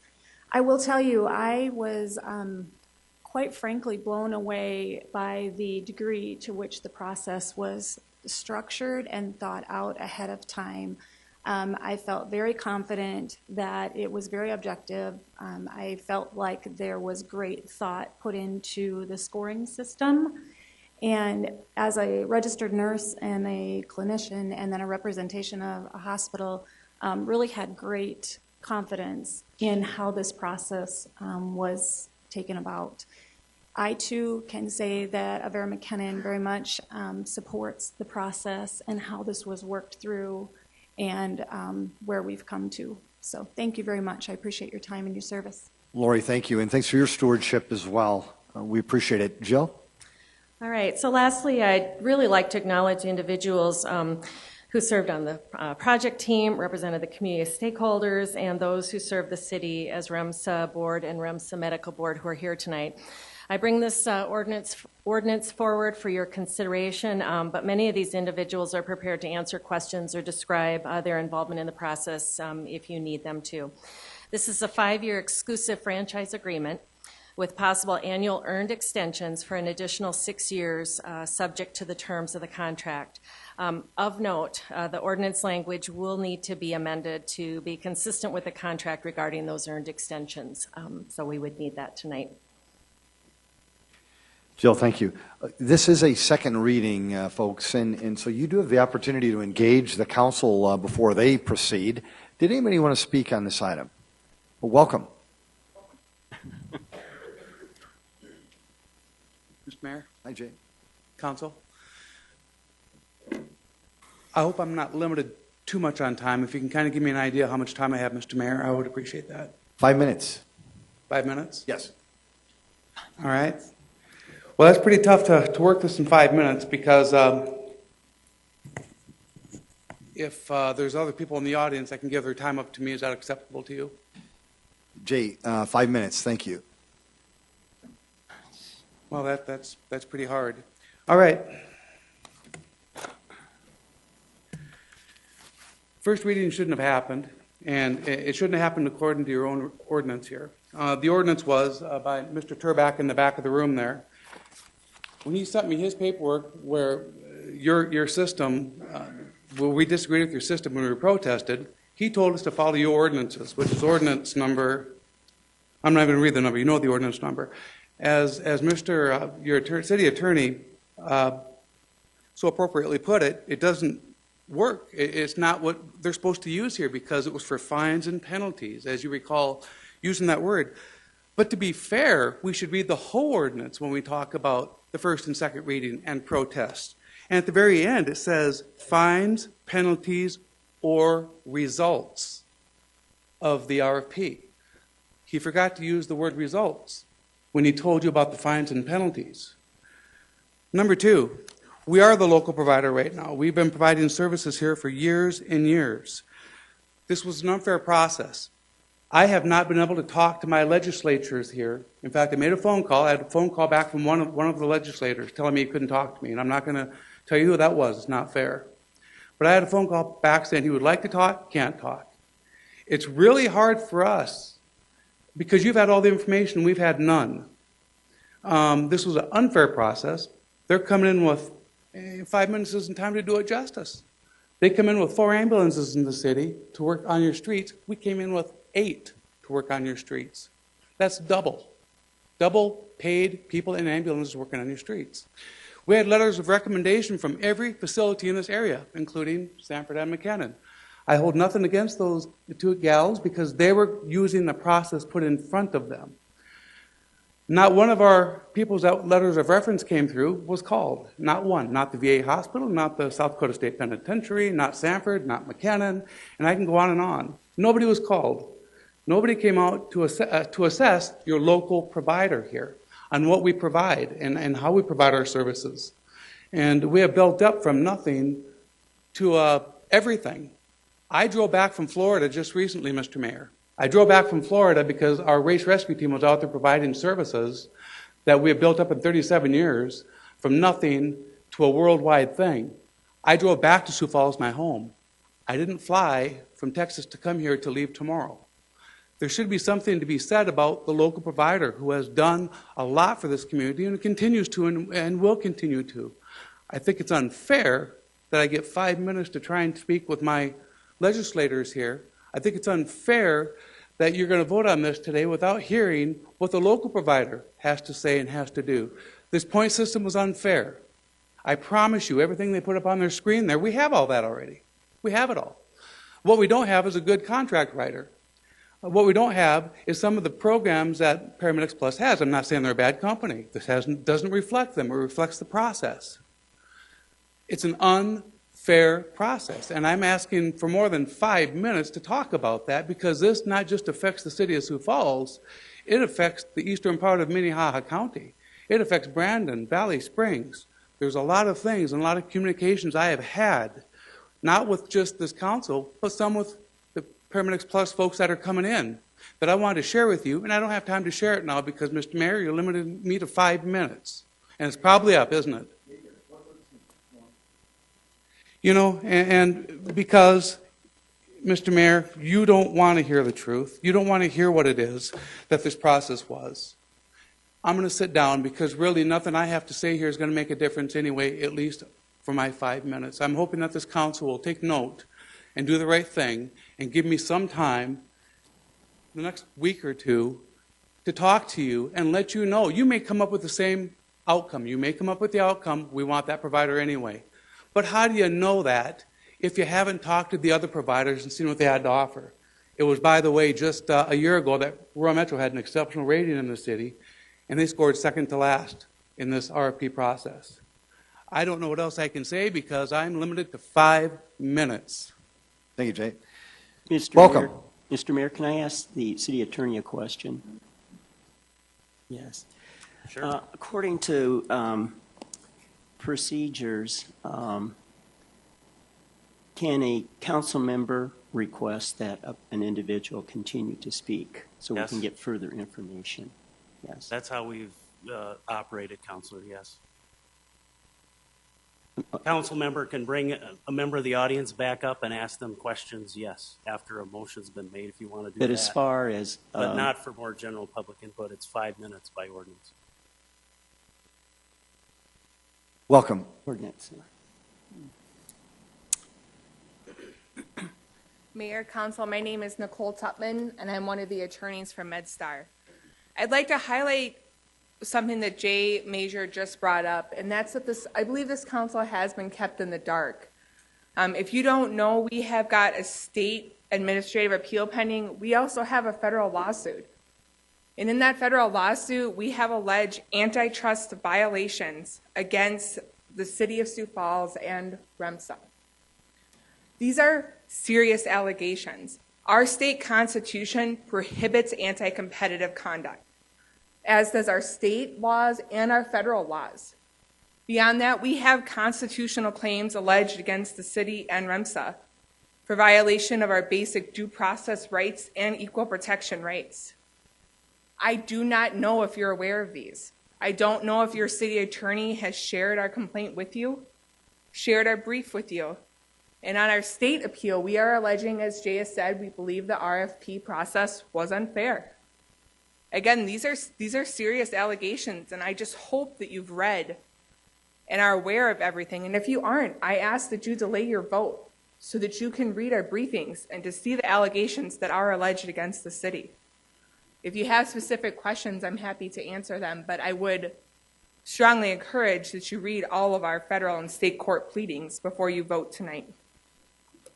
Thank you, Nicole. Is there anybody else who wanted to? Ms. Weiderman, welcome. I have a copy of all the papers that she refers to. Thank you. And they are very serious allegations, and she just took my fire from me. Thank you.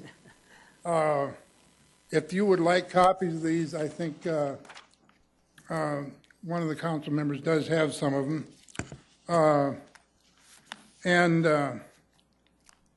Something that came about just a few minutes ago when Dr. Staggers asked a question of the mayor, of the city attorney. If you follow rules of order, if a gentleman wants to take another 5 minutes after somebody has come up and spoken, they can come up and speak. There doesn't have to be anything from the council. After somebody has spoken in between, they can come up and speak. I've done it. I've set a precedence here. So you can't backwater on that. Ms. Weiderman, if you wouldn't mind, could you stay focused on the topic that we're talking about is the ambulance service? Do you have any comments relating to the ambulance? But I'm done. Thank you. Thank you, Ms. Weiderman. Thank you. You did a very good job of representing it. Jay. Thank you. Is there anybody else who wanted to speak on the topic at hand, which is the ambulance contract? You're all welcome to do it. Thank you. Counsel? Oh, or folks, did you want to say something? Please, come forward. Folks, if there's anybody else, this is the time to do it. Welcome, sir. Good evening. My name is Chad Olson. Hi, Chad. I'm the chair of the REMSA board. I was on the board for about 3 years when we entered this process of a contract. And at the time, we looked at a city audit in that to help us understand what type of model would work for us. And the franchise model is what works for our size of our community. So that's what we put into this process. The other thing we looked at is how do we go about doing it. And again, that city audit talked about an RFP process. Go back 2 years ago, there is an incredible amount of my time and other individuals' time put into making this a solid process. And, I just, to reiterate what some others have said that have been a part of this, I'm just really proud of everyone that has put time into this. And, as a person that lives in this community, as a father, I want to make sure we have the best ambulance provider, best process in place, and I'm very, very comfortable with what we've done. Thank you. Chad, thank you. Folks, anybody else? Welcome. Good evening, Aaron Hurley, member of the REMSA board for 1 year. Hi, Aaron. And I've lived in Sioux Falls the majority of my life, except for 5 years spent in Washington, obtaining a JD and a Master's of Law in healthcare. So this is exactly the type of thing I'm interested in, and being able to be a part of this with the REMSA board has truly been a privilege. And the Sioux Falls community is lucky to have so many dedicated people to ensuring that the community receives the best ambulance provider. As already mentioned by Jill, the RFP is the gold standard. It's used to ensure objectivity and allow proposals to be considered side by side, as well as provide a means for objective scoring. And Jay Fitch of Fitch and Associates has 4 years of experience as a consultant in the emergency medical services area. Very knowledgeable individual. This is what he stakes his professional reputation on. The RFP wasn't just pulled out of a hat. The scoring criteria was based on input from stakeholders in the community, and valued accordingly to importance to the community. A little bit about the process. I did get to sit as an observer during the 2-day scoring process for the REMSA board, which was a great experience. There was 7 individuals, as already mentioned, 1 council member, 1 from each of the 2, major hospital systems in town here, as well as 4 uninterested individuals who have expertise in emergency medical services. It was a very objective process. I observed no bias with any of the individuals involved for any of the providers in any way whatsoever. In fact, of the 4 individuals who were not, from the Sioux Falls community, 3 of them were members of systems that have government-operated emergency medical services. They don't even have an opportunity to contract with Paramedics Plus or AMR or any provider out there. So every step of this process has been objective, and it's been a true pleasure to be a part of it. With my professional interest in watching, how this is done at a government level.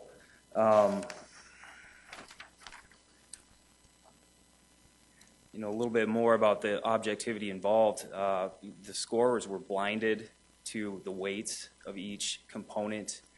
Each component was ranked whether proposal met the core criteria, and then if they went in beyond that for the competitive criteria, they received extra points. And the blinding of the scorers to the point value, I think, led to objectivity in the process.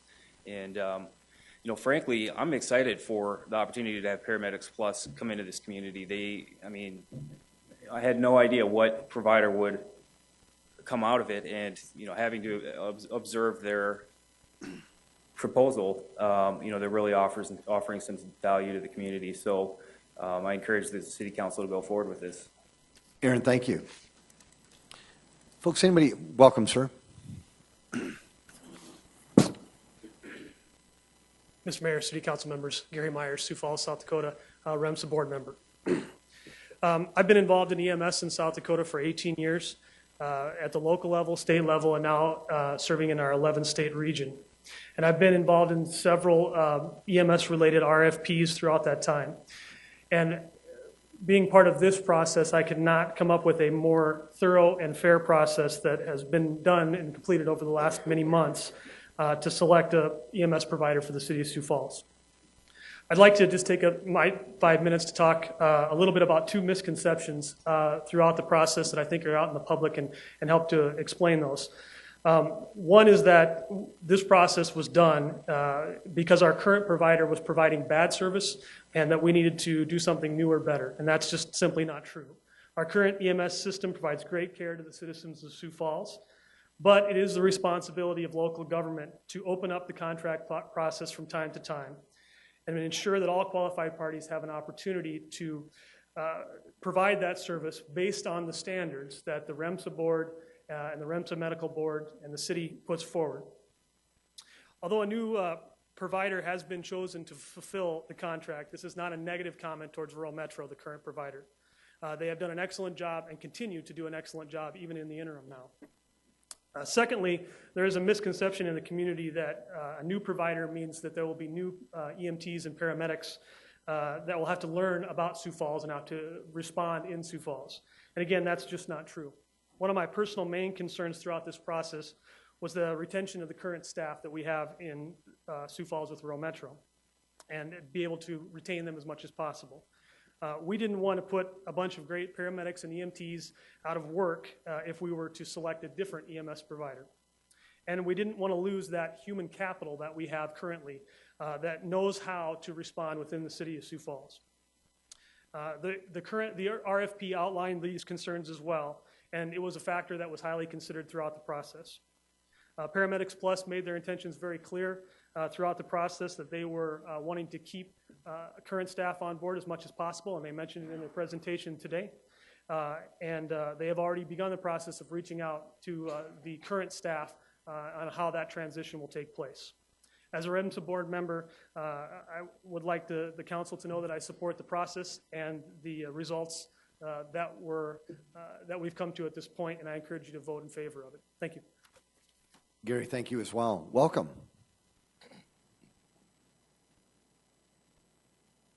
Steve Rubin. I'm a citizen of Brandon and lifelong citizen of Sioux Falls. Born and raised, graduated. The Sioux Falls, you have set the bar high for a lot of regional things that you do as a council and as a city. And a lot of the small towns in the area and the Sioux Falls, we just drool about what you have available to you here. And you set the bar for us to want to strive to try to get as good as what the Sioux Falls, what you've done for this community. I, as a citizen of Brandon, was inspiration, a big part of when we got our own ambulance service in Brandon. It made a difference. I know it's made a difference in lives in Eastern and Sioux Falls and Minnehaha County. And when you make your decision here, it's not whether the 911 provider provides the service in Sioux Falls. I'm here worrying about what's going to happen outside the Sioux Falls. You people have strived, the commissioners, to be a regional person in this area. So I'm here worrying about what's going to happen, taking into consideration what could happen. I'm not saying something will, whether we'll have a provider, what will happen in Brandon or in Eastern Sioux Falls, or as far as with our volunteer fire departments from Split Rock, Brandon, and Valley Springs. So you as regional ambassadors to our area, take into that into consideration what could happen. That's why I'm here. We've got a good system, and Sioux Falls, we are so fortunate to have the two greatest hospitals around. I mean, we need to get the patients to the hospital, and let's let them fix them. if we can't get them there in time, you know, we can have the best facilities in the world. If we can't get them, they're not going to get saved. So take that into consideration tonight and make sure you've done, I know you have done your due diligence and is about what could happen down the road. Thank you. Stephen, thank you as well. Welcome. Chief? Jim Sedaris, Fire Chief. And for us, you've heard enough about the process, how it worked. What I'm going to talk about just a little bit is kind of the neat things we've heard about our new provider. For us, it doesn't make a whole lot of difference who got picked. We were ready to be a team player with anybody. The one thing that we found out that Paramedics Plus does bring to the table is they're triple accredited. We're an accredited fire department, one of 200 in the country. So when we heard that Paramedics Plus is CAS accredited, the Commission on Accreditation for Ambulance Services, they're also accredited by the Commission of Accreditation on Medical Transport Services for Critical Care, and they're accredited for a Center for Excellence for Communications. So they're dealing with all the things that we're interested in. That's going to pump up our game because we're going to see that they're bringing a whole new talent of a system that wants to work together at the highest level that we probably haven't seen before. Nothing against Rural Metro, nothing against any other providers, but having someone that's triple accredited for us is going to be kind of neat because now we're working on it hopefully on a different level, and it's going to bring everybody together as a system more so than where we're working at now. And that's kind of the neat thing that we're having going with us that we're looking forward to because we haven't had that in the past. So it's a different angle of this whole thing to look at. I'm just looking at the quality of the system, and we want the best outcome for our patients. And for me, it's really the interests of the patients overcome pretty much anything else. And that's what I'm looking forward to with Paramedics Plus. Thank you. Thank you, Chief. Welcome. Good evening, Mayor, Council. I'm Darren Ketchum. I'm the Director of Metro Communications here in Sioux Falls. I'd like to echo Chief Sedaris' comments. You know, since the announcement of Paramedics Plus as the winner of the contract, and now you're hopefully going to approve the second reading of the ordinance tonight, we've had a great opportunity to start working towards implementing this contract that'll begin in May. I can't say enough about the company, the culture that they've brought to town. I think it'll integrate very well into our community. They foster an environment of teamwork. You know, partnership is one of their core values. I can't say enough about it. And, you know, if you have any questions tonight or after this about the commitment to the teamwork of the public safety in Sioux Falls, I'd be very happy to answer them.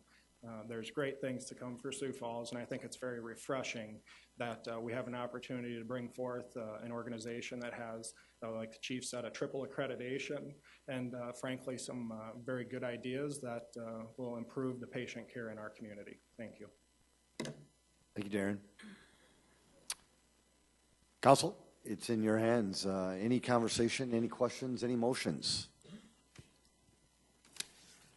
Councilor Jameson?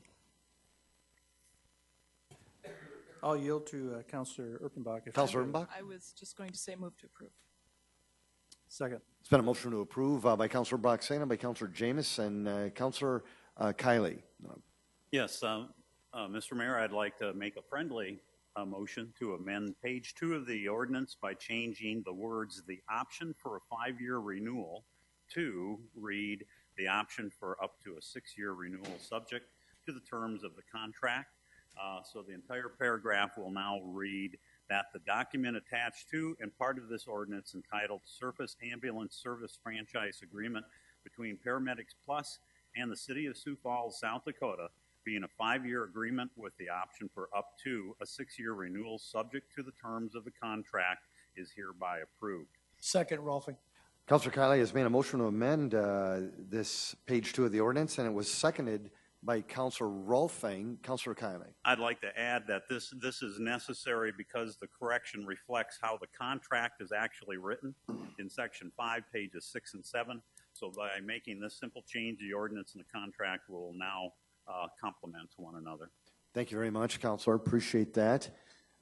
Councilor Sayers, did you have a question on the amendment? No, I don't. Thank you. There has been a motion to amend this item. A roll call vote, please. Council members Kiley, Yes. Rolfing, Yes. Staggers, Yes. Anderson, Yes. Erickson, Yes. Erfenbach, Yes. Jameson. Yes. Thank you. That is passed 7-0. Counselor Staggers, did you have a question now, sir? Yes, for Jill. Counselor Franken. Staggers? Yes. Jill? Jill, you mentioned that our model here in Sioux Falls for ambulance service is a franchise system. Is that correct? And this is something we've always had? Exclusive franchise agreement, correct. Yes. I think it's important for the citizenry to know that franchise is simply another name for a government-sanctioned monopoly, which is what we're talking about tonight. But in the past, we've had a situation where non-emergency ambulance service was not a monopoly. From 2008 to 2011, MedStar provided that service here in Sioux Falls until they were told by the city they couldn't do it anymore. They had been doing it for that period of time. Why was that the case? They were actually providing service that was outside of the ordinance language, so they were not to be providing that service. Those are transports that were within the ordinance language in our contract with Rural Metro currently.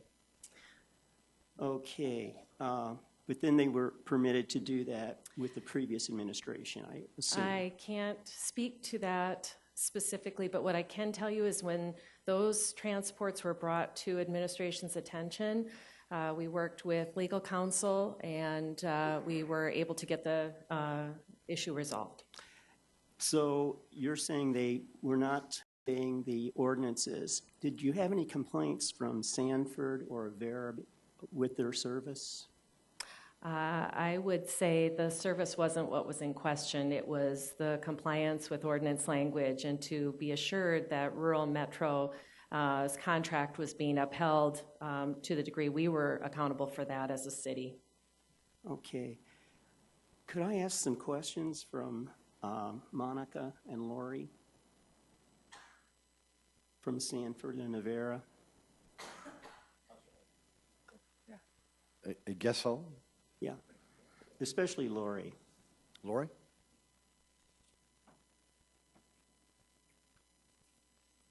Lori, when MedStar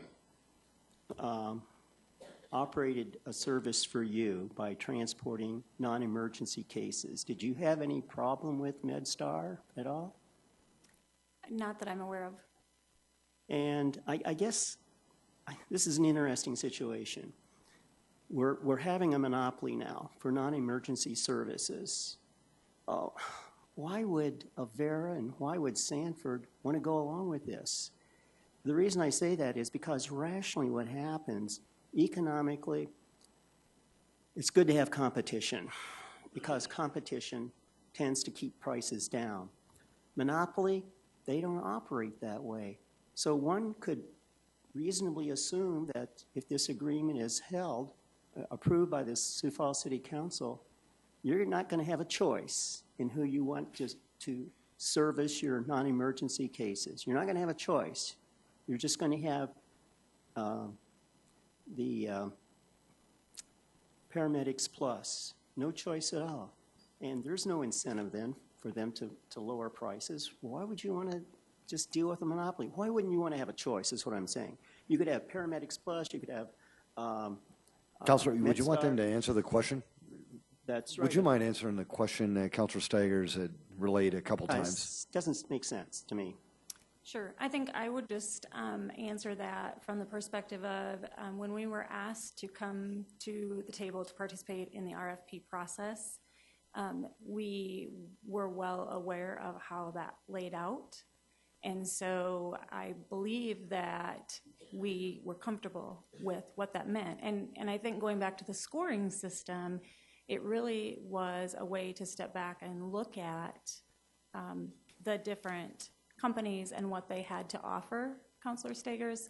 And so it wasn't, to your first question, in fairness, it wasn't based on concerns. And I think as someone just spoke a moment ago, no different than Rural Metro, this didn't come about because Rural Metro was doing a terrible job.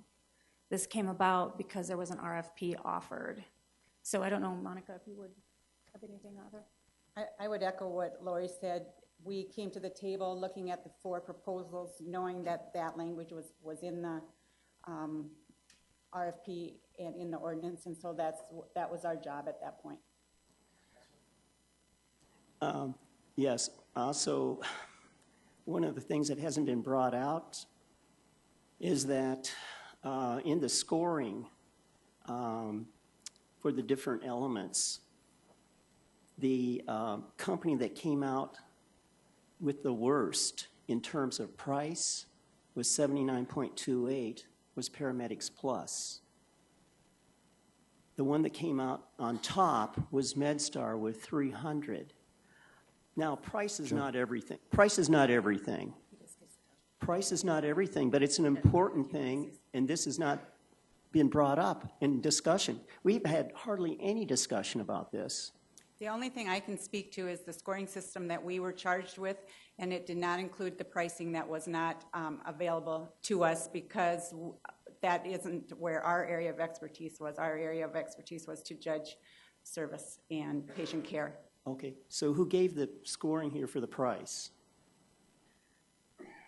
The pricing was an objective scoring process. There was methodology that, based on the weighted average of their pricing, that produced the score. So there wasn't a need to have a scoring committee actually do that work because based on what they completed for their formulas, that lent itself to a scoring that could be achieved.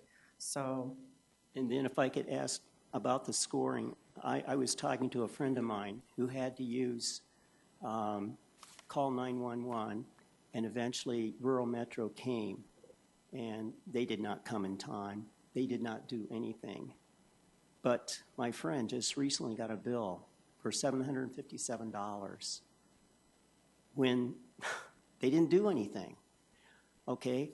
Now, what's going to happen here when we have citizens calling the ambulance and that maybe that kind of situation?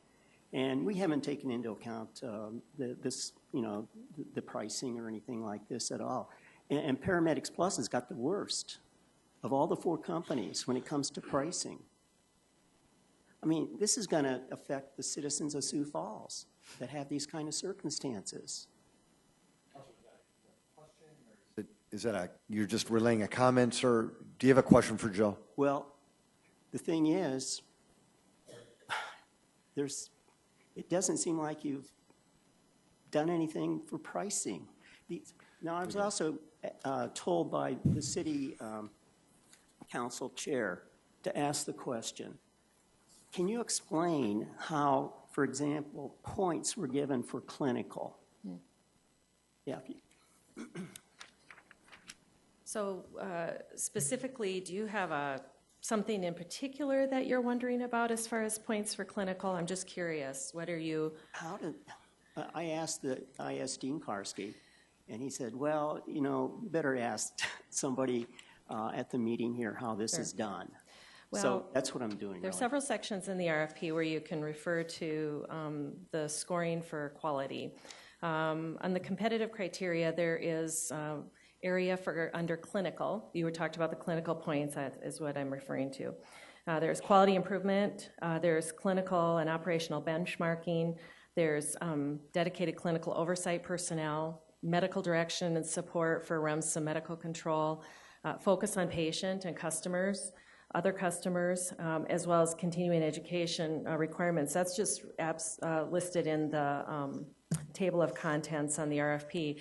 And then within the RFP itself, there's specific and very detailed information of which is in the contract that you received in advance of this meeting, that is on page 52 through 58, I believe. So about 5 pages that talks about the base level of quality that would be expected, the minimum requirements, as well as the competitive criteria in which quality was, or the clinical services were scored. Okay, I guess I still don't know how that was done, but... well, there's, do you want me to... Find points to personnel, What, do you have specific, I guess, Because we have a situation here where 2 companies scored about the same, and then 2 other companies scored about the same. 2 were high and 2 were low. I don't know, it just seems odd how that could come about that way. Well, when you look at the actual scoring sheets, you can see where, as was described in the informational, I believe, where I talked about the fact that the scorers, they were provided the opportunity to look at all 4 proposals, and then they looked at the elements specific to, for example, clinical and the quality improvement for the clinical staff.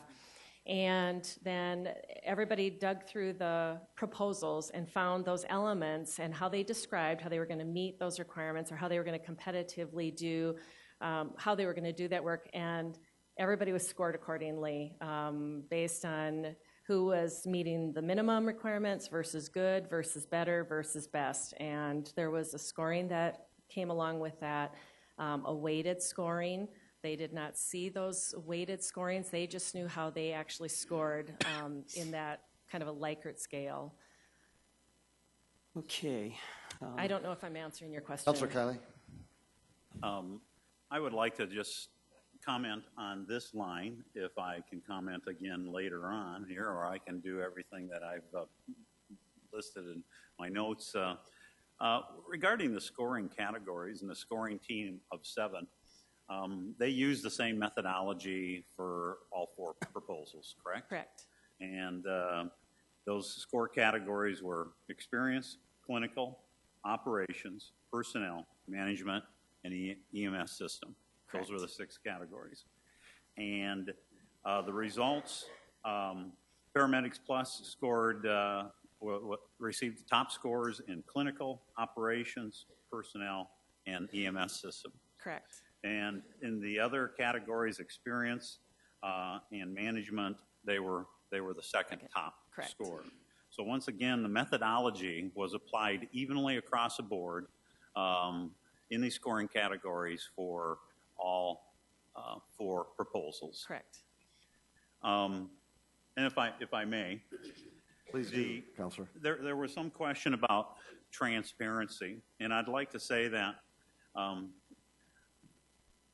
I'm relatively new to this council, started in May, but I believe that this process started well before me with an overview of the system back in 2011.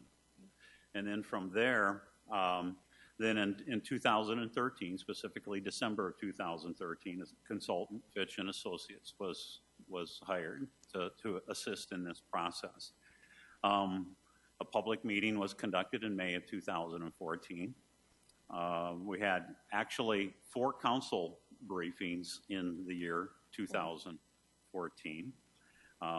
And there was also opportunity for stakeholder input, and that included our local health systems here in Sioux Falls Fire and Rescue, the existing provider, and REMSA, which is the Regional Emergency Medical Services Association, and we heard from one of their members. Sure. Based on this groundwork and the work of the project team, an RFP was designed and released in July. Did you have any concerns or complaints registered about the RFP at that point in time? No. So then we proceeded and we went through the scoring system that we've just described. And I do understand that one of the applicants has since gone through administrative appeals and has taken this on to court, as I had indicated. But I also want to just inform the citizens of Sioux Falls that it's important for us to proceed, and that applicant has every right to do what they have done up to this point. But we owe it to our citizens, too, to make sure that we have a system that is in place by May 21st, and also that we give Paramedics Plus the opportunity to get prepared to put that system in place, because lives do depend upon it. So I guess based on that, I would urge approval.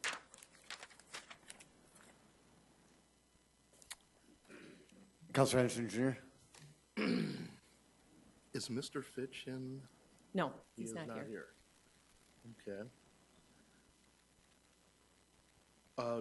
Jill, what standards were used for the scoring categories as far as, were we using like the national EMS standards or anything It was like that? the American Ambulance Association standards that we used to work through the process of developing the RFP. Is that, yeah. Yeah, that's exactly what I wanted to hear. Thank you. Well,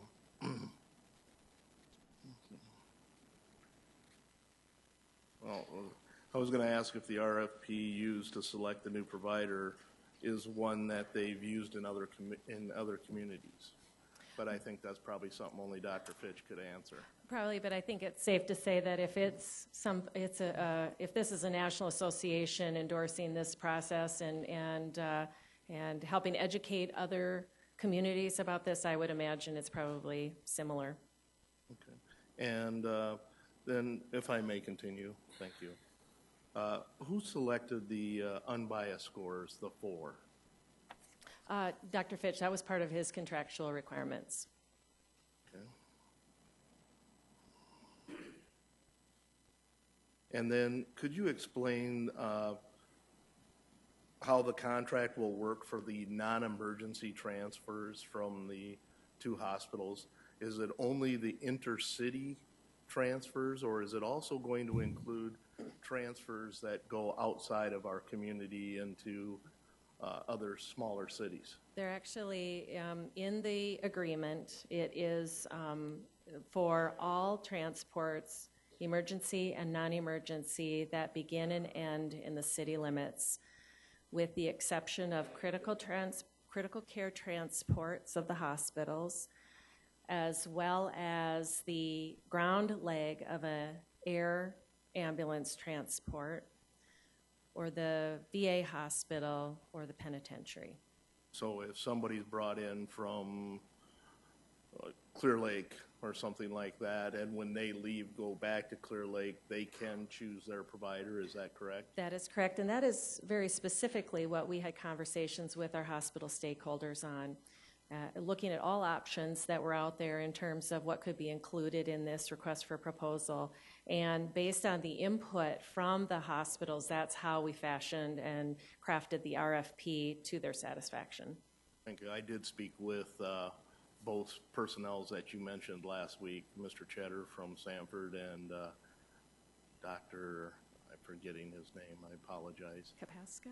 Yes. Okay. I spoke to both of them, and that's exactly the way they explained it to me also. Very good. So thank you Glad on to hear that.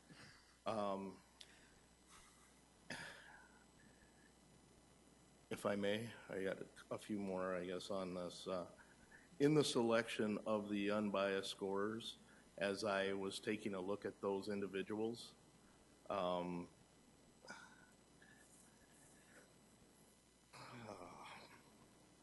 I guess I have a question on at least one of them, and that would be Kevin Smith.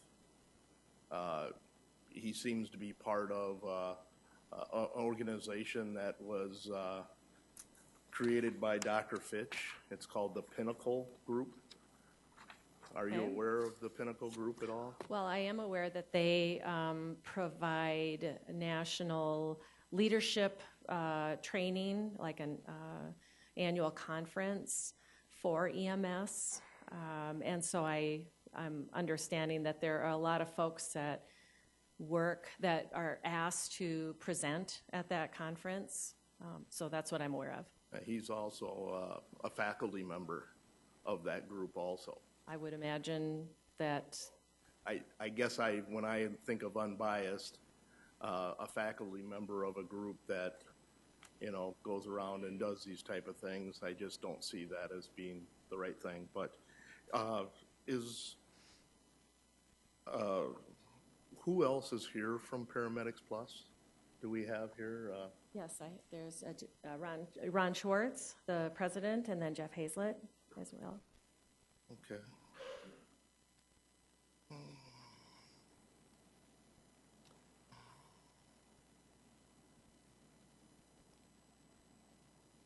Now, is Mark Postma a part of Paramedics Plus? Yes, he is. Okay. And that's where I was getting to. He's also part of this Pinnacle group. He's also a faculty member. Okay. And it's quite interesting what he teaches when they do these seminars. As I found in their website, Mastering RFPs, What You Need to Know. And I thought that was quite interesting that him and I believe Mr. Keller is a member of Fitch and Associates, Okay. are actually associate instructors in that part of the Pinnacle seminars. So it just sort of brought up some questions in my mind as how these people were selected. And, you know, I mean, we have tens of thousands of EMS people all over the country and everything. And to bring in, you know, people who are already associated with Mr. Fitch's principles and policies, you know, I just sort of question where the fairness is in there. And Well, I'm not asking for a reply from you. Okay. It was just more of I just wanted to make sure that information was out. Councilor, thank you. Appreciate it. Councilor Jameson. Jill, thanks for being here. I have a couple just simple questions, maybe not. In the event of a disaster in our community, a tornado, God forbid, how would Paramedics Plus manage an overwhelming, beyond the National Guard and all those coming in? What is their connection? Do they have resources available to them to tap into other markets, or how would they handle that? Well, if it's all right with you, Counselor, I'm sure they would be happy to answer that question. I'm going to know that they'll talk about mutual aid agreements that they'll have developed with the surrounding county EMS systems, but I'm sure one of them could. Thank you, Ron. Good evening. My name is Ron Schwartz. I'm the president of Paramedics Plus. And as Jill said, whenever we go into communities, we engage with mutual aid contracts with all the different providers. In fact, Jay and I have already talked about a mutual aid agreement even before the RFP decisions, or maybe it was right after the RFP decision. Jay asked if we would utilize him as mutual aid, and we said certainly. We do work with all the area ambulance companies. We get very involved within all the states that we operate in. We're very active on the national level as well. We know we're just one part of the EMS system, and we take our partnerships very seriously. As you've heard tonight, we've already talked with the fire chief. We want to incorporate ourselves into the fire department, into the EOC, into the disaster plans as quickly and aggressively as we can. We've already visited with the director of the 911 center about that type of stuff. Mike Bureau has already had meetings set up with the volunteer fire departments as well as the smaller paid departments in the area. So we're already working on establishing those relationships, and that's partly what we try to do with working with Metro Communications as well. As we put out for everybody to see exactly where our ambulances are, so we're very transparent. They know what we have available in the system. They know what we have in the barn. We know when we call on duty exactly where all the vehicles are, so we can get the closest ambulance to the patient in need. Thank you. Jill, one last question, if I could. Just a basic math question. Thanks, Ron. If I could, our goal, I think a lot of our goal is to have the best paramedics we could have out there without a city subsidy, without having us subsidize the service. How many calls are there generally in a year's time? And based on your assessments, I'm sure this is a concern of yours, that the financial stability or the financial ability of Paramedics Plus, based on what I've read, seems pretty substantial. Correct. I know that's a challenge for Jay and its local group, and he's a local guy, but the math question for me is just the pricing structure that they would charge for a call. Does it add up? Does it make sense? Does it cover their operating expenses enough to know that we're not going to have to worry about subsidizing a group or working with somebody who now all of a sudden can't make it work and is going to have to leave or some effect like that? Have you done the math or just some kind of a basic math question? Are you talking about Paramedics Plus pricing? Yeah, I suppose as it goes, because that's one you selected. Sure. What I did was looked at comparing I thought rural metro probably has the best pulse, if you will, on the community and how much it costs to do business here. So I compared Paramedics Plus pricing and AMRs because they were the top two scoring against rural metros to get an idea of where they came in, and they're very close. Also then looked at other communities that have an exclusive franchise agreement and system in place in other communities within, for sure, the Midwest. That's challenging to do because you've seen one ambulance system and they're all very unique and different, so it's hard to do that. But their pricing was very competitive. So while they might have been the highest priced here for this RFP process, they were very competitively ranked when you looked at other communities that have exclusive franchise agreement and do not provide a subsidy to the ambulance services in those communities. All right, thank you. Councilor Urbanbach. I realize, Mayor, that the hour draws late, and I apologize, but Jill, it bothers me that there are some allegations out here of some sort of bias with the person that we hired to help us with this process.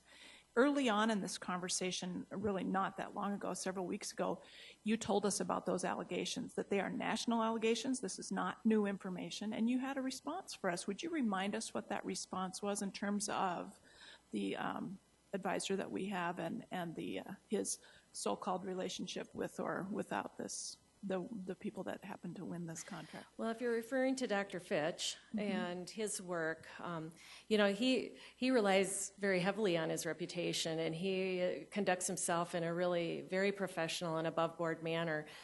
This is his business, and so he certainly cannot afford to have any, even impression of impropriety or that there's been any kind of working in collusion with someone else. So he takes that very, very seriously.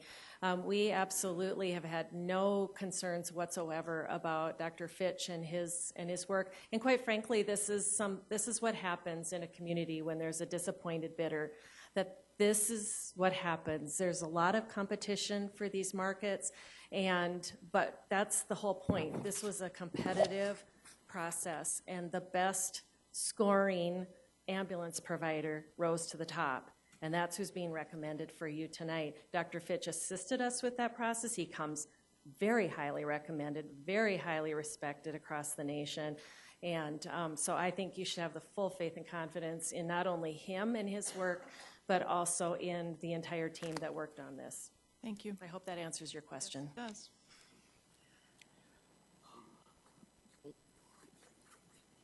it does. Councilor Anderson, Jr. Just a couple questions. We just changed the ordinance there a little bit on the extensions. And the history of this is this type of EMS service that we have here in Sioux Falls, was this not created in about 1992? It was, I believe. Dave, Am I? Can I answer? It was in the early 1980s, Counselor. Actually, it was in the, okay. And how many times did we extend Rural Metro's contract before we did another RFP? well, this is the first RFP that I'm aware of that we've done. And if you're referring to the 2007 contract with Rural Metro, that was a... I no? wasn't, but You go weren't? ahead. Okay. No, I Then wasn't. okay. Okay. And that was just one of the, then also, who will decide on those extensions? Does it go to just REMSA, or will it come to the city council? Well, one of the things I should have addressed with all of you that I didn't, and that is that Paramedics Plus is required to provide an annual report, and that will come to you. And so those earned extensions will be to our satisfaction as a city. If they've met the requirements, met our satisfaction, we've seen their annual report, those will certainly be the factors that will be taken into consideration with those earned extensions. Thank you. Thank you, Councilor. A roll call vote, please. Councilmembers Kiley? Mr. Yes. Mayor, Rolfing? Yes. couldn't we have an opportunity to... Staggers? I'm voting no because I don't think Don't this is need the an best model explanation. we have for having ambulance service. We should be striving Councilor for Staggers, we competition. started the vote. But you we did started the that vote. very abruptly and didn't give an Anderson? opportunity.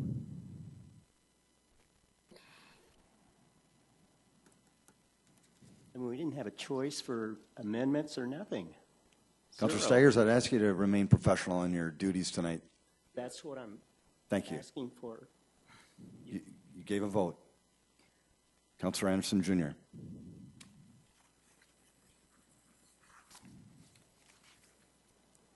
No. Erickson? Yes.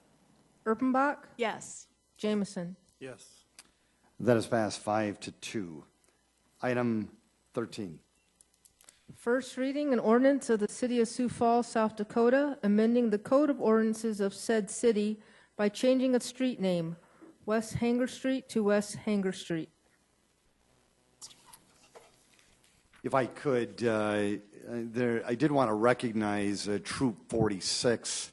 They've been very diligent in their efforts tonight, learning from the council, learning from all the folks that have testified tonight. Troop 46, thank you so much for staying as long as you have. We certainly appreciate it. Chad, now in your hands. Thank you. Good evening, Chad Heavey with the Engineering Division of Public Works. Hanger Street is on the airport campus. Tonight, the proposed change on Hanger Street is really a misspelling. The proposed change is from hanger, spelled E-R, to hanger, spelled A-R. Hanger with an E-R would relate to a coat hanger. Hanger with an AR refers to a structure that houses an airplane. So this request has been made by the airport to us. The street naming committee has reviewed this request is in support of the change. The one thing I will respectfully request tonight is that the date of hearing and second reading is scheduled for Tuesday, March 17th at 7 p.m. Move for approval. Second. Councilor Conley, thank you, and Councilor Rolfing, thank you. They would like to set a date of hearing and second reading for Tuesday, March 10th for this item. Mayor, I'd like to make a motion to amend that to set the date of second reading to March 17th. March Tuesday, 17th? March 17th. Second, Erpenbach. Very good. There's been an amendment to that motion to make it Tuesday, March 17th. It has been seconded. A roll call vote, please. Councilmembers Karski? Yes. Kiley? Yes. Rolfing? Yes. Staggers? Yes. Anderson? Yes. Erickson? Yes. Erpenbach? Yes. Jameson? Yes. We now have an amended motion. Mr. Any Mayor. further discussion? Mr. Mayor? Yes, Councilor. If those Boy Scouts learn nothing else here tonight, remember that spelling matters. We are taking this Does. much time to fix a spelling error. Thank you. Thank you. What's amazing is that they waited along all this time just to hear that lesson from Councilor Erpenbach. Love it. A roll call vote, please. Councilmembers Karski? Yes. Kiley? Yes. Rolfing? Yes. Staggers? Yes. Anderson? Yes. Erickson? Yes. Erpenbach? Yes. Jameson? Yes. That is passed 8-0. Item 14. First reading, an ordinance of the City of Sioux Falls, South Dakota, amending the Code of Ordinances of said city by changing a street name, North John Orr Drive to North Knapp Brown Drive. All right, once again, this is on the airport campus. And if you look at the drawing, and disregard Hanger Street, since we already talked about that one, currently, John Orr Drive on your map is shown in green and in yellow. So combined today, those two roads are John Orr Drive. The request tonight is to change the road that's in yellow to Knapp Brown Drive. Is Brown Knapp. Brown Knapp. So there'll be the portion in green will be John Orr Drive and continue to be John Orr Drive. The street yellow will be, and that's Brown Knapp Drive, but it is Knapp Brown Drive. Both of those gentlemen were past directors of the airport, and the direction the airport is in the process of is naming streets out there in honor of their past directors. So this change, again, has been requested by the airport. The street naming committee has reviewed this and is in support of the change. And once again, I would respectfully request that the date of hearing and second reading be set for Tuesday, March 17th. Mr. Mayor, I'd move for hearing on the second reading for Tuesday, March 17th at this meeting. Second, Karski. Councilors, thank you very much for that. It's been a motion and it has been seconded. A roll call vote, please. Councilmembers Karski, Yes. Kiley, Yes. Rolfing, Yes. Staggers, Yes. Anderson, Erickson, Yes. Erpenbach, Yes. Jameson. Yes. That is passed 8-0. Item 15. A resolution approving the release of permanent sanitary sewer easement located in Lot 5 of the re-subdivision of Sioux Falls Farmstead in Section 25, Township 101, North, Range 50, west of the 5th PM, Minnehaha County, South Dakota. This sanitary sewer easement is on the south end of the Lake Lorraine development. With all the work that's been going on, the sewer line that was in that easement has been relocated to a different location. Thus, this easement is no longer needed. Engineering is in support of the release. Move approval, Rolfing. Is there anybody in the audience who wants to speak to this item?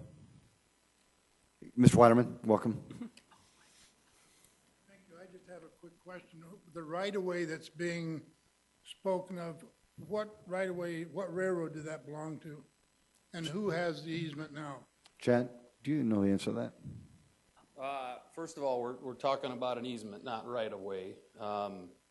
And the city received that easement via plat, I believe, in the early 1970s. So that we hold the rights to that easement today. And the right for that is for there to be sanitary sewer in there. They have since moved the sewer line, will then give us a new easement when this area is platted as they proceed with development. Thus, we have no longer need for this sewer easement. So we're in support and requesting that it be released. Chad, Mr. Weiderman asked about a railroad and who was the owner of the railroad. At your 4 o'clock informational meeting, ROW was on that map that they presented to the 4 o'clock meeting, which is right-of-way. And it didn't show which railroad. I believe that's for a different item. No, that was a different item. Mr. Weiderman, Councilor Erickson said that's for a different item, not this particular item. No, you're fine. Council, anybody want to make a motion? Move for approval, Anderson. Second, Rolfing. Councilor Anderson Jr. has made a motion to approve this item, seconded by Councilor Rolfing. A roll call vote, please. Councilmembers Karski, Yes. Kiley, Yes. Rolfing, Yes. Staggers, Yes. Anderson, Yes. Erickson, Yes. Erpenbach, Yes. Jameson. Yes. That is passed 8-0. Item 16. A resolution approving the release of a permanent easement located in Lot 7A, Block 10 of Heather Ridge 2, in addition to the City of Sioux Falls, Lincoln County, South Dakota. This utility easement is just east of 85th Street and Grange Avenue. The easement is located on it's on the lot that has the house on your map. It's not on the vacant lot. There are no utilities in this easement, and the owner has requested the easement be released. And engineering is in support. Move for approval, Erickson.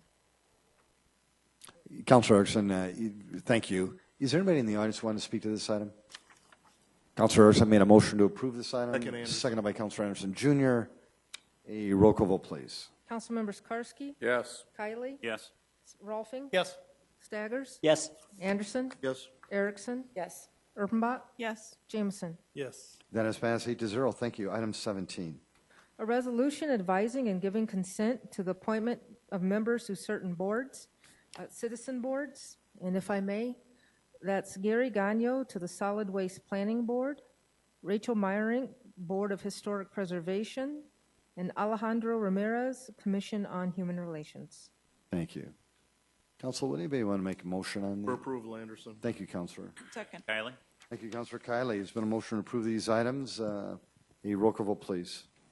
Councilmembers Karski? Yes. Kylie? Yes. Rolfing? Yes. Staggers? Yes. Anderson? Erickson? Yes. Erpenbach? Yes. Jameson? Yes. That is passed 8-0. Item 18.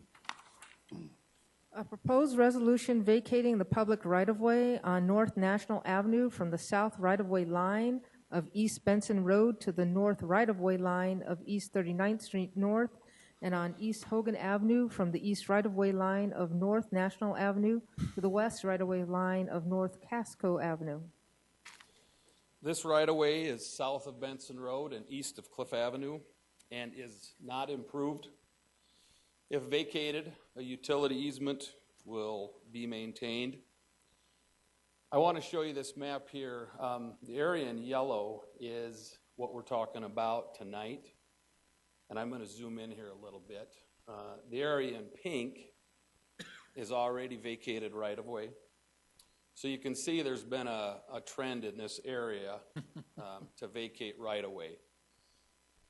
Typically, we would not have a public meeting with a road or a right-of-way vacation like this because it's not improved. But what I've typically done in the past in this area is had a public meeting, and the main reason is to talk about once this right-of-way is gone, from a traffic standpoint, we have to look at connectivity. And so if you look at 39th Street North, North Casco is an improved road. North Lewis is an improved road. North St. Paul is an improved road. And so from a transportation standpoint, there is a lot of connectivity between Benson Road and 39th Street North.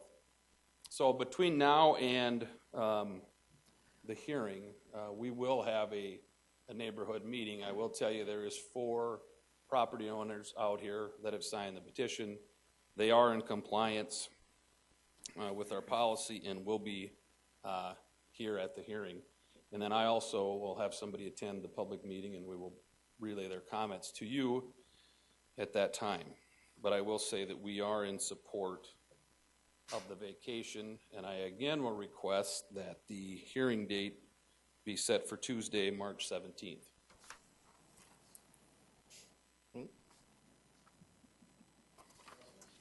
Mayor, I move to set this is a resolution for the... You know, it is a resolution, but then they said we need to set a date of hearing for Tuesday, March 17th for items 18 through 20, Counselor. That's what it says. If we have a resolution, aren't we approving the resolution tonight? It's a proposed. Yes, we're setting a date to Counselor. Proposed resolution, okay. So I'll move to set the date of second reading of this resolution, or the hearing date, I guess. No? What am I doing? There's no second, it would just be to set the hearing date on March 17th. Okay. That's what I move. Thank you, Counselor Second, Karski and Counselor Anderson Jr. Appreciate it. A roll call vote, please. Councilmembers Karski? Yes. Kylie? Yes. Rolfing? Yes. Staggers? Yes. Anderson? Yes. Erickson? Yes. Erpenbach? Yes. Jameson? Yes. That is passed 8-0. Thank you. 19. A proposed resolution vacating the public right-of-way on South Euclid Avenue from the south right-of-way line of West 22nd Street to the north right-of-way line of West 25th Street. This right-of-way is south of the Sanford campus. It is a block west of Grange Avenue and is improved. If vacated, a utility easement will be maintained. Sanford does own all of the abutting properties, has complied with our vacation policy, and will be present at the meeting, or at the hearing, for any of your questions. A neighborhood meeting was held and was attended by 3 people. There was no objection to the vacation. They just had a few questions. If you've driven out there this past fall, they had the street closed down for several weeks and have done a tremendous amount of demolition, as you can see, and raising of certain buildings. So we again are in support of this vacation and would request that the hearing date is March 17th. Move to set the hearing date for March 17th. Second. Counselor Anderson Jr., thank you. Counselor Rolfing, thank you. A roll call vote, please. Councilmembers Karski? Yes. Kiley? Yes. Rolfing? Yes. Staggers? Yes. Anderson? Erickson? Yes. Erfenbach? Yes. Jameson? Yes. That is passed 8-0. Item 19. A proposed resolution vacating the Falls Park Drive right-of-way and the east one-half of the alley lying adjacent to and westerly of said Falls Park Drive, all lying between Falls Park Drive and West 2nd Street. Okay, this right-of-way is west of Phillips Avenue and north of 2nd Street. And it is paved as it sits today. However, it does not contain, I should say it is paved, but it's not an urban city street. At one point, it did serve that purpose, but it no longer does with the configuration of Phillips Avenue. If vacated, a utility easement will not be maintained. This is in conjunction with, I think, the item that Brent O'Neill updated you on at the 4 o'clock informational. The people that signed the petition would be the owners to the west of the yellow, and then to the right of the yellow, which is the City of Sioux Falls. The right-of-way that he was speaking to is, there's also right-of-way that runs east and west.